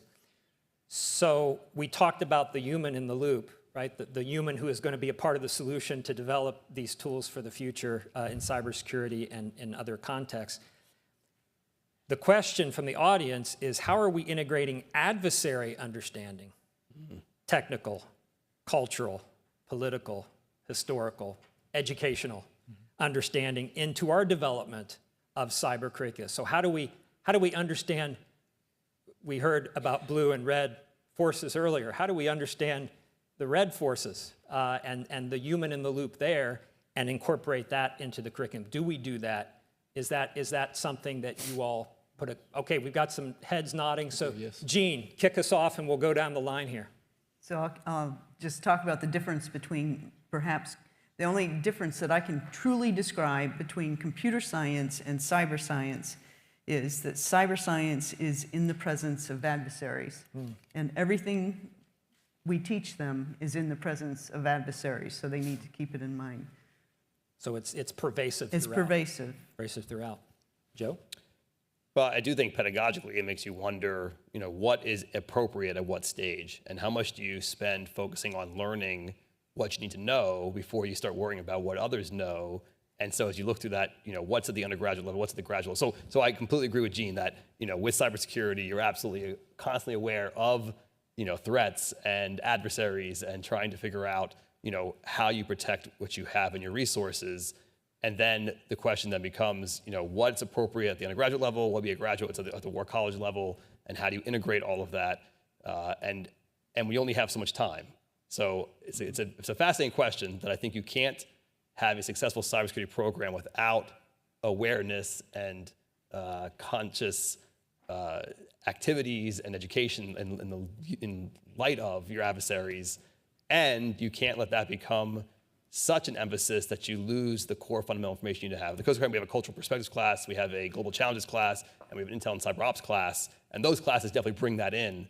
But I think there's a balance there that you have to watch out for. Okay. Any thoughts there? Yeah, that perspective is brought in. We have a cyber strategy class, cyber policy class, cyber law class, and it talks both U.S. policy as well as our adversary side of the house to kind of compare and contrast and what issues and concerns or challenges that may bring us as a society when we look at how we utilize cyber. We incorporate it into our cyber ops class as well. When we talk missions, we bring in that intel piece on what an adversary can and can't do, what their capabilities are. The other thing we do is we actually use it. We'll bring some cadets either down to San Antonio or we'll bring them into one of the SCIFs at the academy, and we'll actually give them a full threat brief. A lot of times, the main comment we get out of the cadets, again, we'll usually do it as 4 degrees, so this freshman year, and they're like, I never knew this was happening within my country, and how do I sign up? So we kind of use it a little bit as a recruiting tool too, is for them to fully understand what is actually happening in the cyber domain, what some of the techniques and skills that are out there. Gets them excited about it, and then we get some more majors within the computer and cyber science world. Ike, you were nodding your head pretty heavily earlier. Yeah, Adversarial. Absolutely. Gene said exactly what I would have said. The definition for cyber is the presence of an adversary. So, our major, we say, is about 80% technical, 20% non-technical. And the technical would be the things you were thinking of, the programming, the computer architecture, data structures, all of that kind of stuff, cryptography. But the non-technical is the strategy, the policy, understanding U.S. law, international law, cyber law and ethics, and then a class in human factors on social engineering. And in that class that I just finished up, it's teaching our students about that human element, but then not only looking at it from, hey, this is the part you play, but this is what you could exploit. This is how they're going to exploit it on us. This is how you could exploit it on them. And our senior classes, fall is a Cyber 1, and spring is Cyber 2. Cyber 1 is cyber attack. So it's a full semester of attacking in a sandbox, targets, networks, and all of that. And then the next semester is cyber defense, because they realize that, hey, attacking may not be that hard. Defending is really hard. You got to be right every time. But all of that is in the vein, or in mind of there's an adversary there, whether you're defending or attacking. So speaking of defending, so one of the other questions, and this is pretty specific, but are you providing students with education around writing secure code, writing secure software? So is that, I assume that would be high on the curriculum list. Yeah. So that's good. Very good. So wanted to move to, I guess, a final topic. I think we got enough time to cover this. And, I think, Joe, I think it's fair to say you threw out the gauntlet a while ago to some extent that if we have a cyber force, and we should have one, it should indeed be situated within the U.S. Coast Guard Academy. And so, Similar to a like the Marine Corps Yes. is a separate entity. Yes. That's part of the Navy. I would view it as a separate entity. Okay. But so with that in caveat- DHS, I'm the Coast Guard. So we know we've heard a lot, we've read about, we know how important joint operations are, multi-domain Absolutely. environments, that especially in the age of strategic competition and the like. We also know, and I know from having worked with the armed forces my whole career, that there are, I think, healthy rivalries, not just in athletics, but in almost every aspect of the services. So I guess what I'd like to explore is how those rivalries are making you better, maybe in terms of cyber. I'm going to keep going. education and So the training. Coast Guard Academy beat Navy the last 2 years at the NSA's National Cyber Exercise. Do you want to go there? I'm not going. Well, I'm And not. Air Force I'm not, won this and that's- year. well, The no, Air no, Force we- has won the last 2 Right, years. which is fine, which is good for you. Except they have 5 times the student body, $140 million building. If we want to start going there, so I think that competition is healthy because it makes us better, right? Competition that's appropriate, and I think we all serve with the same flag, right? We all serve the same Constitution. We're all swearing the same oath, right? That's the core value that unites us, and then the inner civil rivalry that allows us to have a little bit of, poking fun and whatnot leads to sharpening, the sword, sharpening the spear, which makes us better. And the beauty of those competitions is not only what happens during them, but what happens before and after, right? The connections that are made, the relationships. I mean, we have cadets on our cyber team that routinely reach out to members of the other services cyber teams, and it is awesome. So I think that it helps. It actually motivates and also creates relationships that are lifelong. Okay, I'm going to come to Gene, just so I don't have to separate you two, because the height differential, I think, is about a total of 6 feet. So I'm going to go to Gene and then to Dave on this question. How does it make you better? What ways, I guess, are you competing along the lines of what Joe's saying? Maybe what are ways in which you'd like to see more collaboration in this space? Can I instead talk about the collaboration that we do have? Absolutely. Back in about 2013, there were people from the Naval Academy who had this idea, and when they came to the ABET Summer Commission meeting, I kind of horned my way into this conversation, and then we brought Hoot Gibson from the Air Force Academy together, and we started really talking about the need for cyber education and a definition of what it means to have the skills that you need for cyber education, and a need for accreditation criteria. And so what came out of that was what was called the Cyber Education Project, and it really started with a lot of members from the Naval Academy, the Air Force Academy, and West Point working together and bringing in other people across civilian schools to really figure out what it means. And it was a campaign of collecting all the ideas for what the skills are and encapsulating that, but also getting that information out and trying to say what is it and where does this discipline belong. It was really powerful, and it was, I have to give credit to the Naval Academy for initiating it, but right from the start, we were all involved in it and very interested in it. Fantastic. Dave, you talked earlier about War College is not just about Army officers, but officers in the other forces. So how do you see collaboration as an important, vital part of where this technology is going from a national security standpoint? I mean, this is part of any education, having a diversity of thought patterns. I mean, it's like we have 285 officers, but we also have 80 international fellows. In each seminar, you have a representative from the Navy, Air Force, Marines, some Army. We got some, sometimes somebody from the government, and usually 2 to 3 internationals. So it's having that rich conversation of people of experience of like, this is how I look at this. It's just the U.S., we talk and we have a certain viewpoint. But then when you talk to an international fellow from a different allied or partner country, they have a different view. So that's always good. But now it's just like, if you go into cyber, and exactly what Gene was talking about, the collaboration we do there, cyber is joint. If you're going into cyber and you're going to go work for General Nakasone, you know, there is a lot of integration. And I think that the key part of that, and we were talking about that before, is the neural diversity. They train, they teach and educate people differently than what the Army does. And so you have that neural diversity, and also that diversity in backgrounds, which makes our cyber force so effective. And that starts at the collaboration there, and then it just goes into it. Because teams work, you'll have people from different services on a team, especially at the higher levels. And that's a critical part, because you know we feed off each other, we learn off of each other. So that's critical. Yeah, Dave, so there is a question specifically for you, and it's along the lines of collaboration. It says the prior panel on misinformation, I think, pointed out the knowledge gap of our federal policymakers, maybe in areas that touch on cyber. So the question is, do you, Colonel Bates, have ideas on how we might educate them, or others who might not be interested in pursuing a full degree, a full graduate degree, but giving them kind of a primer, a basic fundamentals on cyber? So, I mean, you know, as I talked about, my population's different. But when you're talking about, when you're teaching executives, you know, like as I said, I got a diverse. They're going to be like the CEOs, COOs, CFOs.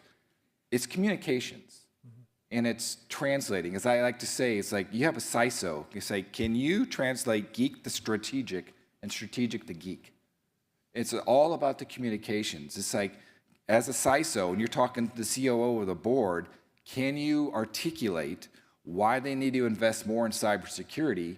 Because we'll, you know, and have that conversation. It's like, this is how it will impact our reputation, and this is how it will impact the bottom line. In the military, it's the same thing. As my old boss says, the network and the data is our foundational weapon system. So as a foundational weapon system, how do you train on it? How do you manage it and employ it in a contested environment? So that's, for us on that side, and the security is like, how do you communicate that? How do you put it in the frame of reference for those senior leaders? So that is part of the education at strategic level of, okay, this is what cyber, AI is you know, biased. It could help you, but are you gonna delegate your decision authority to a digital entity? Like, oh, no. I'm like, it's like, you know, it's retentive. And it's like, why, you know, what's the thing you're gonna focus on cybersecurity, because 95% of all vulnerabilities is by humans. It's just like, where do you focus your attention on? So they get some of that education there in the context of their profession and their senior levels. So turning from senior leaders to like the opposite, literally the opposite of the spectrum, K through 12. So we've got a question here that kind of touches on two different aspects. It's a great question. I wish we would have had more time to address it. So maybe a lightning round on this, just kind of top of mind thoughts.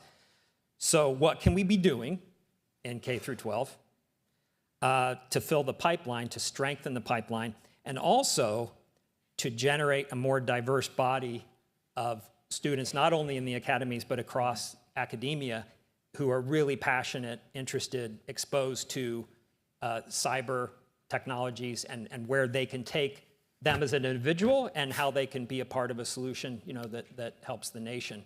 So any thoughts on this? A couple of things. You know, one of the first things we learned as a kid, and this isn't my line, or Chris Inglis, who's on our staff, says this. As a kid, you learn you're taught how to cross the street, look left, look right, look left again, and cross, right? But who showed you how to browse on the internet? When did you take your kid and show them how to browse before you gave them the device and said, be quiet, right? I think it starts there. Telling them how to safely browse, how to safely do things, enabling certain things on devices. That's one way. And then I had an aha moment with my kids a while back. You know, I think all of us at this time frame have argued with our kids on how math is supposed to be done, because they teach new ways now, right? They were teaching them base 10, and the ones place, the tens place, the hundreds place, and I was like, binary. 2 to the 0, 2 to the 1, 2 to the 2. You know, those kinds of things can ultimately reinforce the concepts that you're going to need in cyber later. So I'm getting the time to wrap up.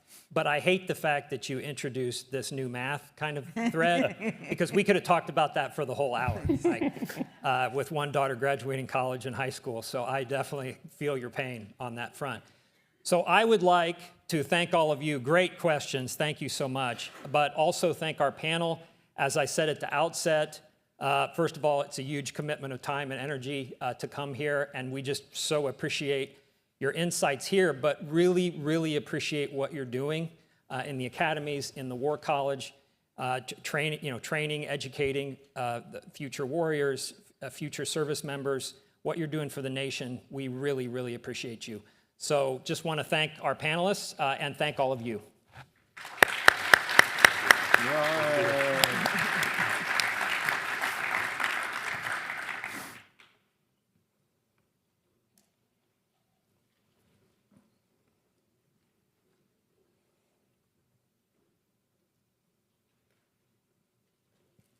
So that was a fantastic discussion. Let's thank Professor Adams and all our panelists one more time with a round of applause.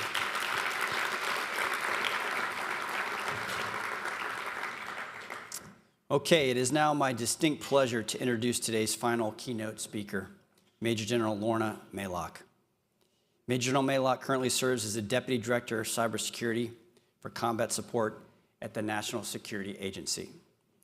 On a personal note, I'll tell you that I first had the opportunity to work with Lorna when she was serving in her previous position as the Director of Command, Control, Communications, and Computers, and the Deputy Department of the Navy Chief Information Officer of the U.S. Marine Corps. I was always struck by her ability to zero in on the underlying and foundational problems associated with any big issue, and then, with brevity and clarity, not a skill many actually have, lay out approaches to make improvements and find solutions. Lorna was someone I knew we wanted at the fort. By that I mean Fort Meade. And so I was thrilled when the Director General Nakasone was able to fight off all the other interested parties within the Department of Defense, and there were many, to bring this very talented officer up to Fort Meade. Not surprisingly, Lorna made an immediate impact in the Cybersecurity Directorate and has an incredibly bright future ahead of her continuing to serve our nation. This afternoon, Major General Maylock's address is entitled Fighting with Bad Math, Implications for Cybersecurity at the Tactical Edge. Please join me in welcoming Major General Lorna Maylock to the stage.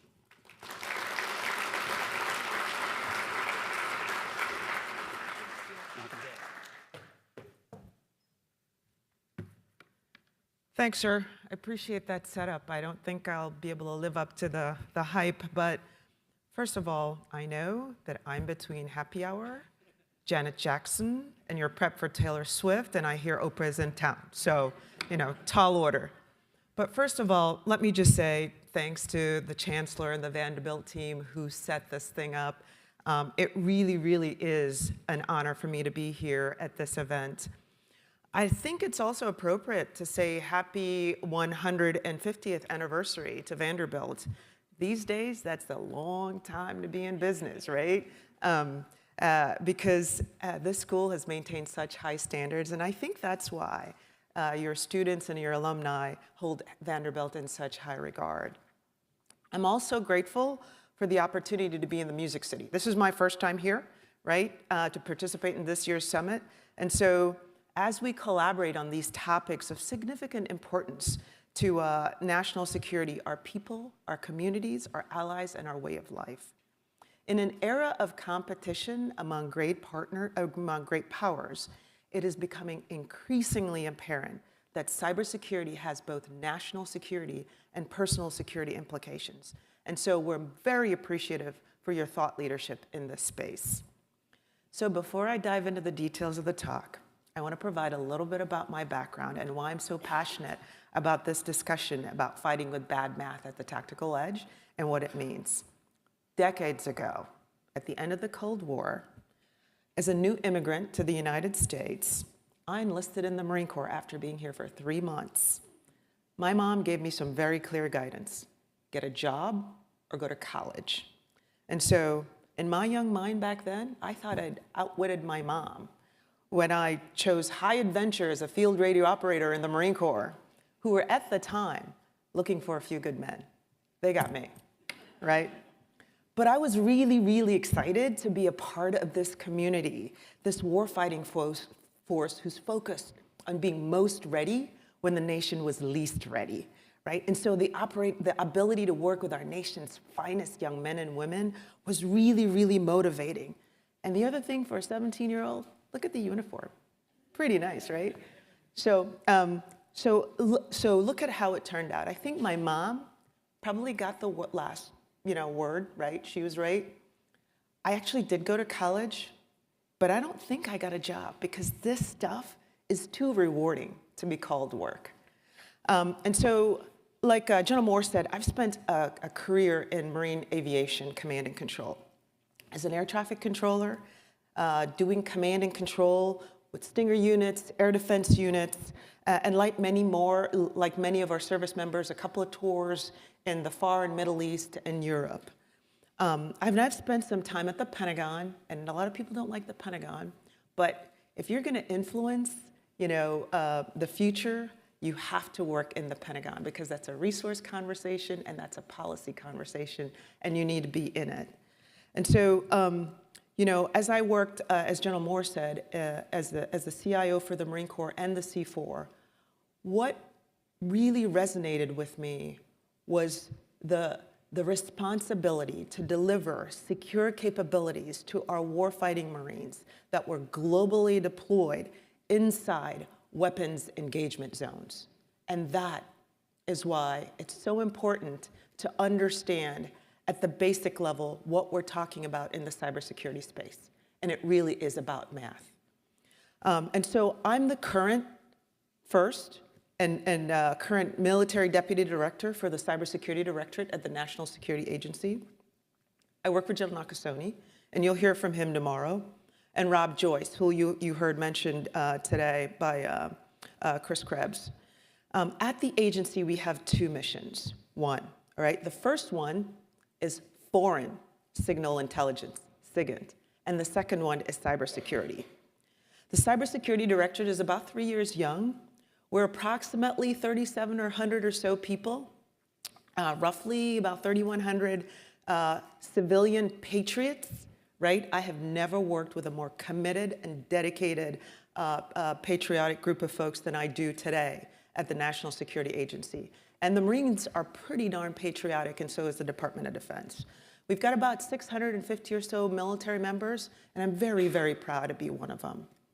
So at CSD, we employ what we call a startup mentality, primarily focused on how we leverage what we learn from foreign intelligence to give our nation a strategic advantage in the cybersecurity space. So we make the codes that underpin the national security systems. For example, when you think about our weapons and space systems, you think about the nuclear command and control, the football that the president carries to make those those command and control calls. We make the code that underpins that.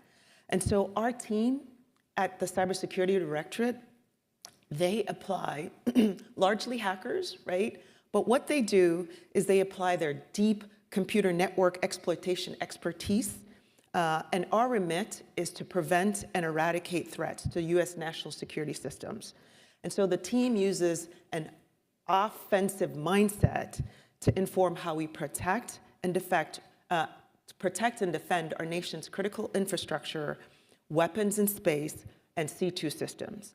And so what the team usually says, because we have really a balanced approach of using hackers, they say it takes a thief to catch a thief, right? And they're very, very effective at it. And so why do you see me really, really fired up about working at the National Security Agency and the Cybersecurity Directorate particularly? Because we get to work with some of the nation's finest people on the hardest problems. We see China, Russia, Iran, North Korea, and non-state actors like ransomware groups are becoming more and more pernicious in their desire to exploit us. They exploit our weakness during competition to gain access to our financial and legal systems and our critical infrastructure during competition. They penetrate critical infrastructure like water, rail, power, and aviation. with the objective to create panic among our citizenry.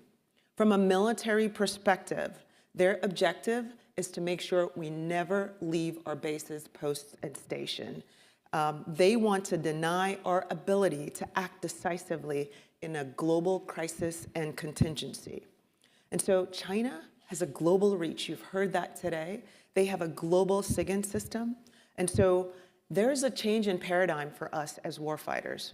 What we have learned is that our pre-existing paradigm of what constituted the tactical edge has shifted, and it hasn't been subtle.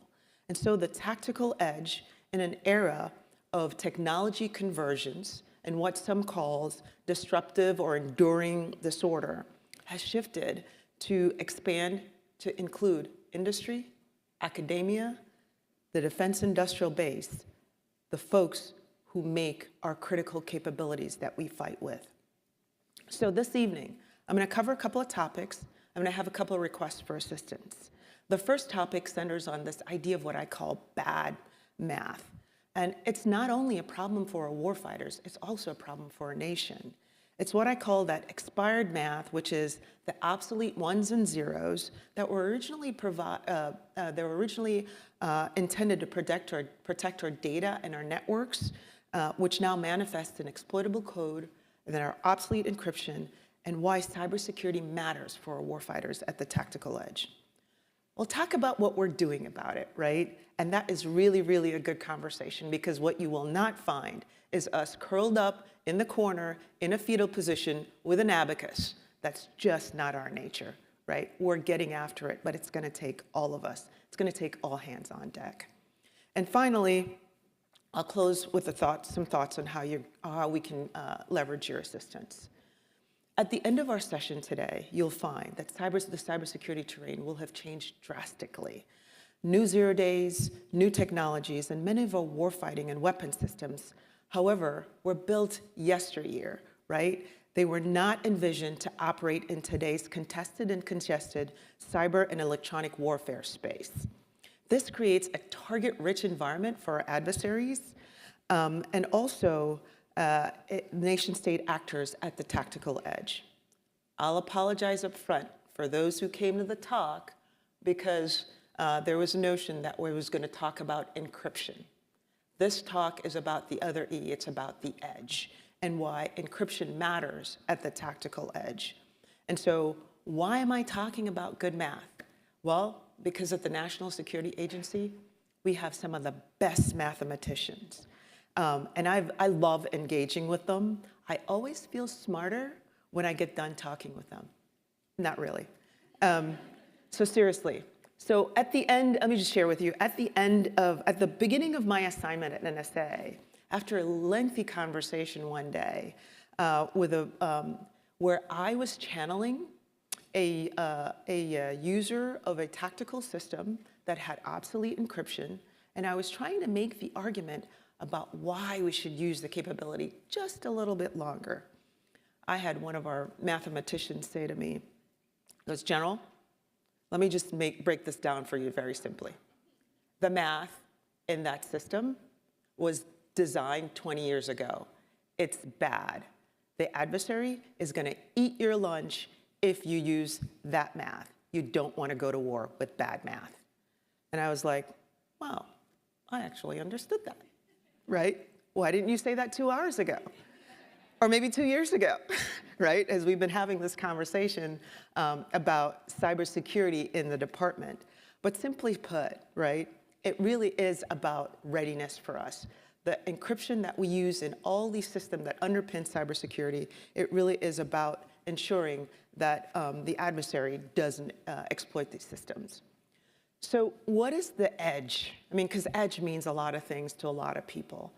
In the military parlance, the tactical edge, historically, not just for US, but also our Western allies, the edge has historically been over there, right? When you think about Afghanistan, Iraq, Vietnam, it's been where we close with and destroy the enemy with fires and close combat and maneuver, right? It wasn't over here. And so as I mentioned, I spent a career in aviation, 7 years in the Indo-PACOM AOR, where we deployed with aviation C2 systems and radars with impunity, with allies and partners, all under the watchful eye of China, really not understanding the implications of some of the things that we were doing. And I was reading a Japan Times article recently, and the headlines blared, "An anxious Asia arms for war it hopes to prevent," right? And the article focused on a pilot on the island of Tinian as he, preps his airplane, and Japan's buildup and changes in their policy and their laws, et cetera, as they prepare themselves for the growing power that is China.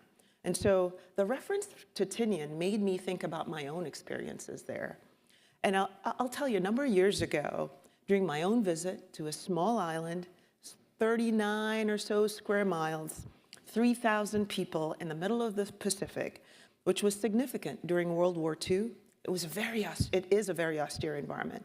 That really was the tactical edge for us. Forward deployed, tip of the spear. And after landing at a small airstrip, we hiked up to this site, and the detachment commander was so excited about his site. Frankly, his camouflage and concealment was awesome. You could barely find them in the middle of the jungle, right? And so later, I had the opportunity to tour the island with the mayor and his team, and we were able to see the artifacts of China on the island, right? The hotels that were the exclusive domain of China, the casinos, et cetera.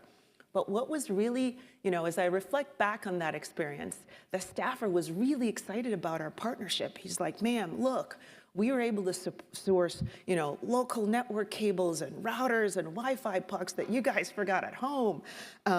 We were able to, set up morale lines, and we used local telecom providers. This was really, really good partnering." And we didn't give it a second thought back then, right? But today, our mindset back then was what happens on deployment stays on deployment. What happens at the edge stays on the edge. This is the new day. We don't think that way anymore. We understand that, the edge is really broader than we originally thought. And so today, the new reality for us is the technologies are more complex. There are few closed networks on small islands. The edge for our warfighters really begins the minute those warfighting capabilities are envisioned. And so whether it was conceived in the defense industrial base, in academia, at our national labs, or with our business and industry partners. And so if you've had the opportunity to read the Microsoft report on defending Ukraine, early lessons from cyber war, last year's report, or this year's report that said, the title is A Year of Russia Hybrid War in Ukraine, they underscore this idea that the tactical edge no longer is about forward deployed with troops in contact. Our adversary knows that they employ, and they will have to employ, a whole of nation and whole of government approach. And you heard that earlier from our keynote speaker, right? They use every instrument of national power in order to, and influence, not only cyber, but influence to destroy a people and a nation. And we have to be postured to be able to persist in that environment. We also understand from the Ukrainian cybersecurity department that Ukraine sustained more than 2,000 cyber attacks last year. 300 plus of those attacks were against defense and security sectors. Approximately 400 or so of those attacks targeted groups impacting civilian infrastructure, commercial industry, energy, finance, telecommunications, and software. Ukrainian officials state that they experience more than 10 cyber attacks per day. But we're also seeing in the same conflict, what we're also seeing there is that the Ukrainians also have an advantage, which can be attributed to their cybersecurity defensive posture. They hardened their systems, they updated their encryption, and they focused on the basics. This enabled both tactical, operational, and strategic deterrence, right, and resilience. And that is something we have yet to truly quantify. And so today, our adversary's intent is to ensure we never leave our bases and station. They have a global SIGINT system, right? And they know how to use it.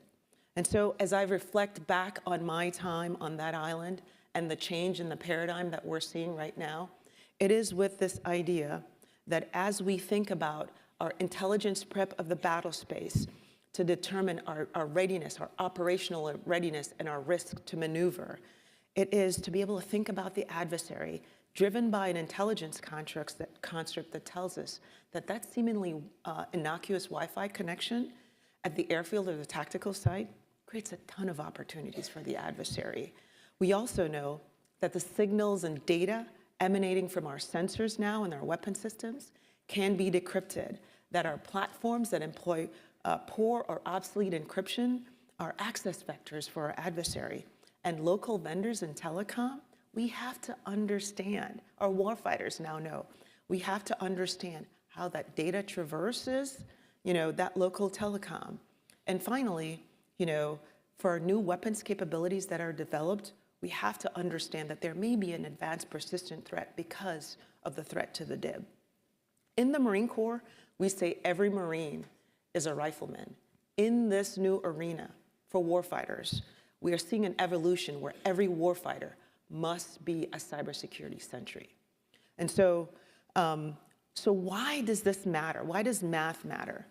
We say if you don't want your adversary to know it, control it, or deny your use of it, then strong, unbreakable encryption is your first and last line of defense. And it's simply about math. And so for a warfighter, the conversation for us is no longer about cyber hygiene at the tactical edge. Hygiene is a relative thing for a warfighter forward deployed, right? I know, I'm a Marine. They can go for a long time when you're forward deployed when it comes to hygiene, so it's relative. And so for our conversation at the edge, the discussion about hygiene has pivoted to readiness. It's about cyber readiness. And so that underpins everything that we do. And in our mind, in our parlance now, the idea that our warfighting systems are not truly ready unless they're cyber ready to be operationally ready. And so as we think of cybersecurity readiness at the edge, it has a mathematical component, and you heard that touched on briefly today. It's the resourcing decision, right? And so when you think of an aircraft, depending on the pedigree of the fighter, it could cost upward of $100 million or so per copy. A submarine may cost about $2 billion per copy. And so some of our systems, again, should have been decommissioned years ago, and they weren't envisioned to persist in this environment. It's always fascinating as a CIO to have these conversations about math. And at a very high level, I recall having a conversation where a very, very cogent argument laid out about why the resources were not going to be assigned to fix the vulnerability that was really critical for one of our weapons in space system. And so one of our hackers got really frustrated in this high-level conversation and said, hey, look, if you look at this, an airplane is a computer that flies. A submarine is a computer underwater. And a satellite is a computer in the air.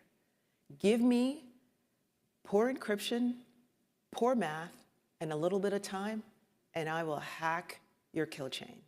And so obsolete math is costly, and in our business, it can be deadly. But we get the imperative. And that was another lesson I learned at NSA. It's about the fragility of our kill chain. So what are we doing about it, right? So we're doing a number of things. The department gets the imperative, and we see the solution in the US government, in our work with partners, in our work with policy, and our people. And so that's another reason why I'm really excited about the work that we're doing at the Cybersecurity Directorate, in that we take what we know from threat intelligence, and we are able to provide resource and intelligence-informed solutions to the threat we face to senior leaders. And we get the imperative, and we're driving outcomes along 3 lines of effort.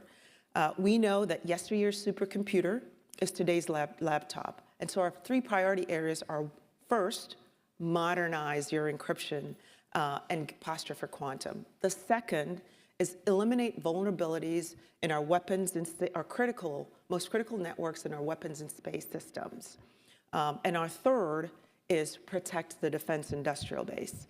And so you'll hear National Security Agency representatives talk about the reauthorization of our most important foreign intelligence, one of our most important foreign intelligence authorities, and that's Section 702 of the FISA Amendment Act.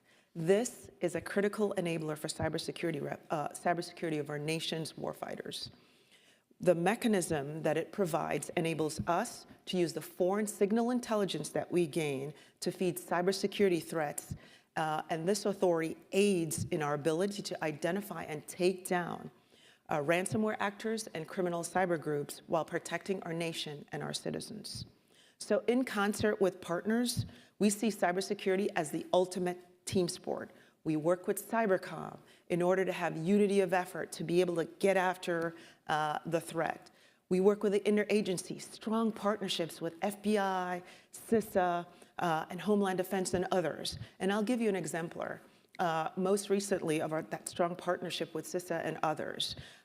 During April of this month, of this year, we worked with CISA and FBI and the UK to put out a cybersecurity advisory detailing APT28, a Russian GRU cyber actor exploiting Cisco malware router, Cisco routers using malware.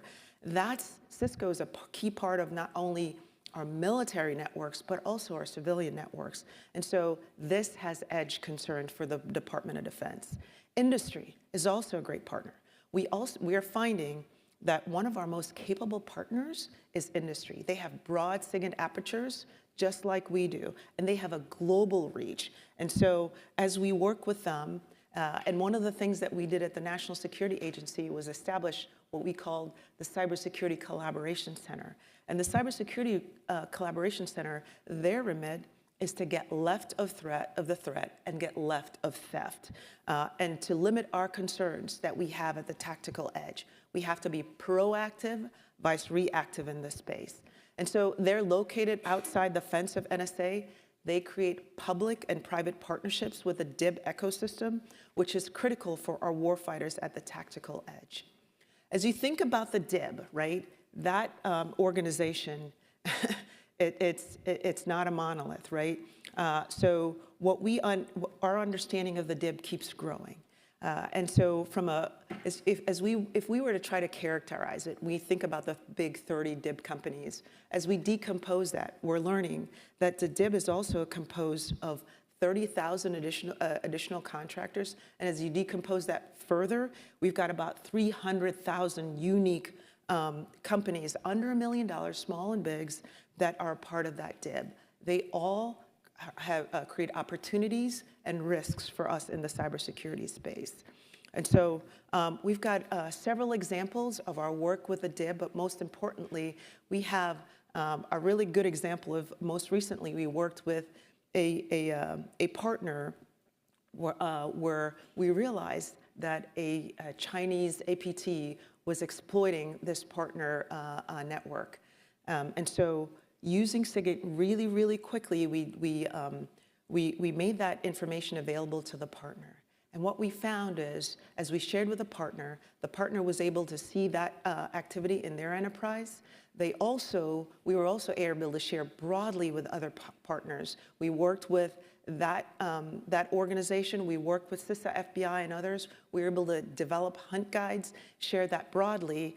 And then as the company worked mitigations to that vulnerability, we were able to share that broadly, not only inside the US, but also with our allies and partners. What we saw after we shared that broadly was an independent analysis agency came back and told us that post the deployment of our hunting guides, of the malware, the mitigation to that malware across the US and with our allies, the APT activity went down by 25% globally. And so that is how we are going to deter at scale. We see allies and partners as a critical part of this calculus, and as we raise the bar on their cybersecurity, it's really important for us at the tactical edge. In policy, in the policy space, we've gotten a lot of new policy from across the US government enterprise. The president signed Executive Order 14028, which is about raising the cybersecurity across the enterprise. We've got National Security Memorandum 8, which is all about, giving us collectively the authorities to modernize cybersecurity and reduce risk across the U.S. ecosystem to adapt, modernize encryption, enable zero trust. National Security Memorandum 10 tells us to get after quantum time now to be able to protect ourselves. We also have a DIB delegation authority. We also have a 1642B authorities, which enable us to be able to share broadly with the DIB, but the 1642B delegation enables us to work with the DIB on voluntary partnerships between government and industry, focus on threats from nation-state actors like Russia, PRC, North Korea, and Iran. People are asymmetric advantage. We've had some of the best people that work at the National Security Agency, but the workforce is insufficient to meet global demands. We're hiring over 3,000 or so people this year, and your students and the faculty, if you want a sabbatical, you too could be one of us. We're always recruiting. And so we've got to promote the great work that we're doing in government. And finally, it's said that the future belongs to those who planned for it yesterday. And that's, I think, where we can use your help. And I think that's 4 key areas, right? It's in leadership. It's this forum, that's continued thought leadership on, how we drive, how do we improve the people, the policies, and the partnerships to be able to get after and get left of the adversary. And it's also, how do we work to develop a cadre of people to embrace this mission? And so this audience here and the students are the future of cybersecurity. And so we think whether you work in government, industry, or academia, we need more than a few good people to help us solve these wicked hard problems. And particularly, I know from a DoD perspective, you've heard, the discussion around Joint All-Domain Command and Control. Are really, really interested in your insights in that perspective. Standards, China looks for places that they can influence standards. They outnumber us 4 to 1 on the standards body. And so we look to you to be able to help us in the standards space. And finally, the last panel ended with this idea of cybersecurity education. We need your help to think about how do we do cybersecurity readiness in our citizenry, and so they can navigate. At the end of the day, how do we start at K through 12, right? It's, how do we make our citizenry how do we build in our citizenry the curriculum that makes this a mandatory requirement? Understanding cybersecurity and influence operations. We've got a really good partnership with Vanderbilt in this space, but what elementary schools do we partner with now? We're doing some activity at the National Security Agency centered around the younger, not the high school level, but certainly the K through 6. At the end of the day, your military, our citizens, and our nation, we can't wait for crisis and conflict to implement good math and improve our cybersecurity readiness. We are fighting now for this democracy in competition. This is truly an infinite game. We need your help, and I believe the odds are in our favor if we do this together. Thank you.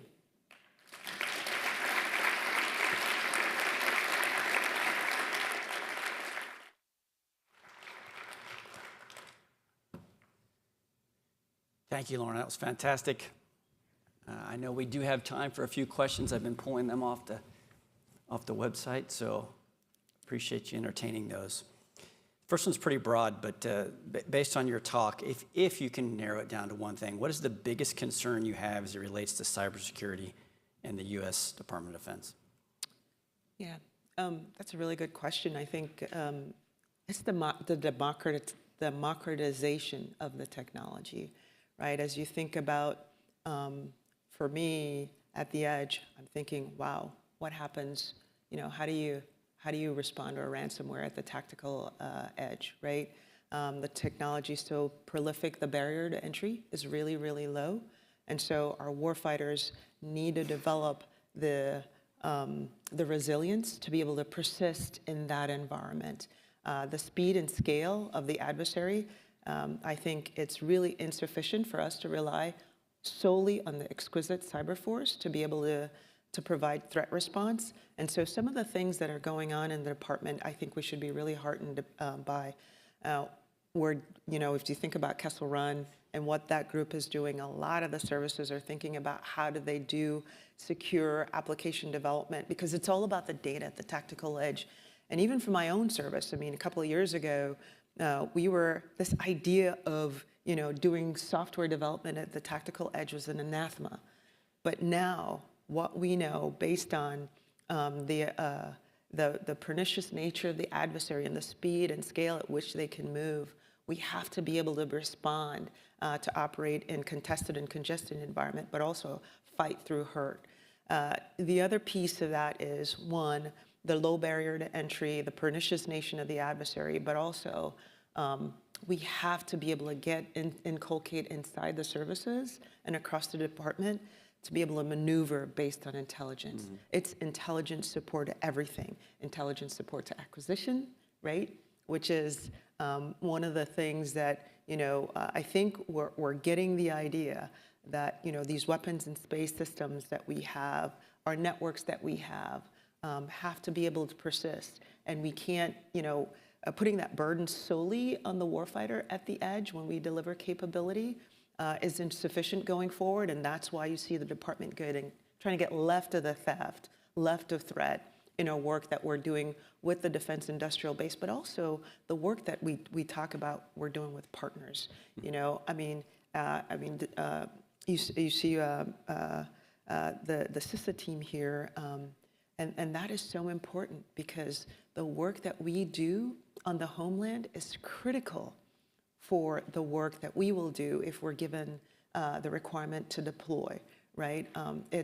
We know the cybersecurity actors out there are trying to get after our critical infrastructure, right? So if they take out, power, water, or air around a geolocation of a base that provides an exquisite capability, then we can't get there from here. They want to stop us before we leave our assembly areas. And so the partnerships with CISA and others is so critical going forward.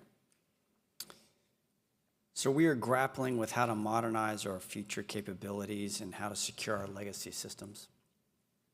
How do we balance those efforts and our adversaries dealing with the same issue that we are? Yeah, right. And so that's a complex challenge, right? I think one of the things that we talked about is the power of partnerships, right? If everybody plays their lanes, there's just so much work to go around. And so if we think about how do we prioritize the work we need to do now against the adversary, and we collectively look at where we see emergent technologies coming that are coming on the horizon, and we collectively work and stack our authorities and our resources to be able to get after the most important thing for our nation. If we act as a team, I think we have sufficient resources, and if we prioritize, we have sufficient resources and capability, both human capital and resources, to be able to persist. I think it's not just inside the United States, but the power of our partnerships, right? Whether it's our national partnerships or international partnerships, those are going to enable us to get after it. It's the work that we do with the defense industrial base and industry, because again, that's where the technologies, the capabilities that were used are conceived, but also if we help them with what we know in terms of adversaries' intent, then that also protects them. So to answer your question, I think, again, if, we have to do both, right? There is no way around that. But if we work together as a team, right, both nationally and internationally, to use our authorities to be able to stack those to deter the adversary now while we think strategically about the infinite game, the long game, much like, our adversaries think about it, then I think we'll have a fighting chance. And my bet is on us, because to your point earlier, there is no, I'm an immigrant to this great nation, and I've seen us come through some, really trying times, and there is no better intellectual capital than the people that we have in these great United States. So I think we can get after it. But again, it's going to take all of us, and it's going to take us thinking about this in terms of where are we strongest? Let them do that. And then how do our authorities work together in order to drive a unified effort? And unity of command and unity of action and unity of effort is really the thing I think that will drive us forward. Great. I thought you would like this question. So what should we change about the training of future Marines based on your conversation earlier? Yeah, right. So the Commandant is like really prescient on this, right? And so the whole force design work that we've been doing inside the Marine Corps is how do we equip Marines to operate persistently, consistently inside the weapons engagement zone of China, and also give the department an advantage. We're the first in force, and so from a cybersecurity perspective, I'll tell you, really proud of Marfor Cyber is a part of the service cyber component in the work that they're doing. To one of the points I made earlier, we're thinking about, not only the cyber spectrum, but EW. How do we fight hurt with the confluence of space, cyber, and EW? How do we fight hurt in that space? Developing secure development, DevSecOps at the tactical edge, pushing that down to the tactical edge is some of the work that we're doing. But again, also thinking about how do we use intel to support everything, which is really, really new, right? How do we use our organic intelligence to drive where we prioritize resources and where we see the adversary? So it's about both a resourcing conversation from a Title X man trained and equipped to enable us to look long, but it's also how does intel support the fight now to be able to prioritize the things that we know that the adversary is really focused on so we can get after those things. I think, collectively across the department, there's good work going on, but I think we all know there's still more battles to be won, there's still more dragons to slay, and there's just a ton more to do. I think this will be a good way to end things here. And obviously, Boston is in the house because the question is, what are the really wicked problems the experts that we have here in the room should be trying to solve? Well, again, you've heard my concern about the democratization of the technologies. It's moving really fast, and it's good that our nation is really poised to capture and use the technology in the positive ways. What we need your help to do is to look at how do we do that, and how do we protect our citizenry as they use the technology to our benefits, right? So somebody has to look at the dark side of the technology, and that's the work we're asking you to do, right? As you think about ChatGPT and AI, what does that mean for cybersecurity, right? We need you to think about that. Some of the things that we're doing, we're talking about how do we integrate data across multiple systems to be able to deliver the joint all-domain command and control, right? As we build networks and systems, we're doing API calls that are going to be moving data from one system to the other. How do we do that securely? We've got to think about data security. We've got to think about integrity. How do we, what are the constructs to help us do that? And so those are really important for us from a warfighting perspective, but also I'll go back to the point that how do we equip our young men and women that are our future leaders to understand how they navigate in this space, to make them conversant on this space that what resonated with me was this idea that you don't give your child, you teach them how to cross the road. You don't put them behind the wheel of a car either without teaching them how to drive. And this tool of the technology tools are powerful, but we've got to do a better job at starting at at the lowest level before we put that toddler in front of a tablet to help them navigate in this environment. So there's a military component, but there's also a citizenry component, and that we really, really need to work hard to get after that. Great. General Maylock, thank you for being here and for sharing your insights. Thanks for the and invite. for continuing to serve our great country. Thank you very much. Thanks, sir. Thank you so much.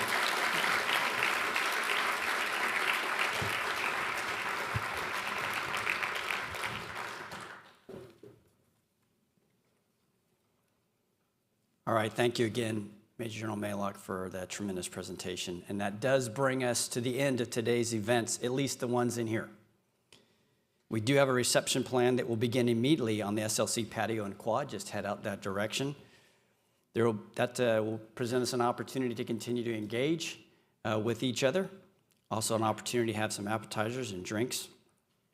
Just a reminder, tomorrow's activities will begin here with breakfast in the SLC lobby at 7:45, and opening remarks will begin at 8:30 back here in the ballroom. Thank you again to all of today's participants. Enjoy the reception as well as the rest of your evening, and I look forward to seeing everybody here tomorrow. Thank you very much.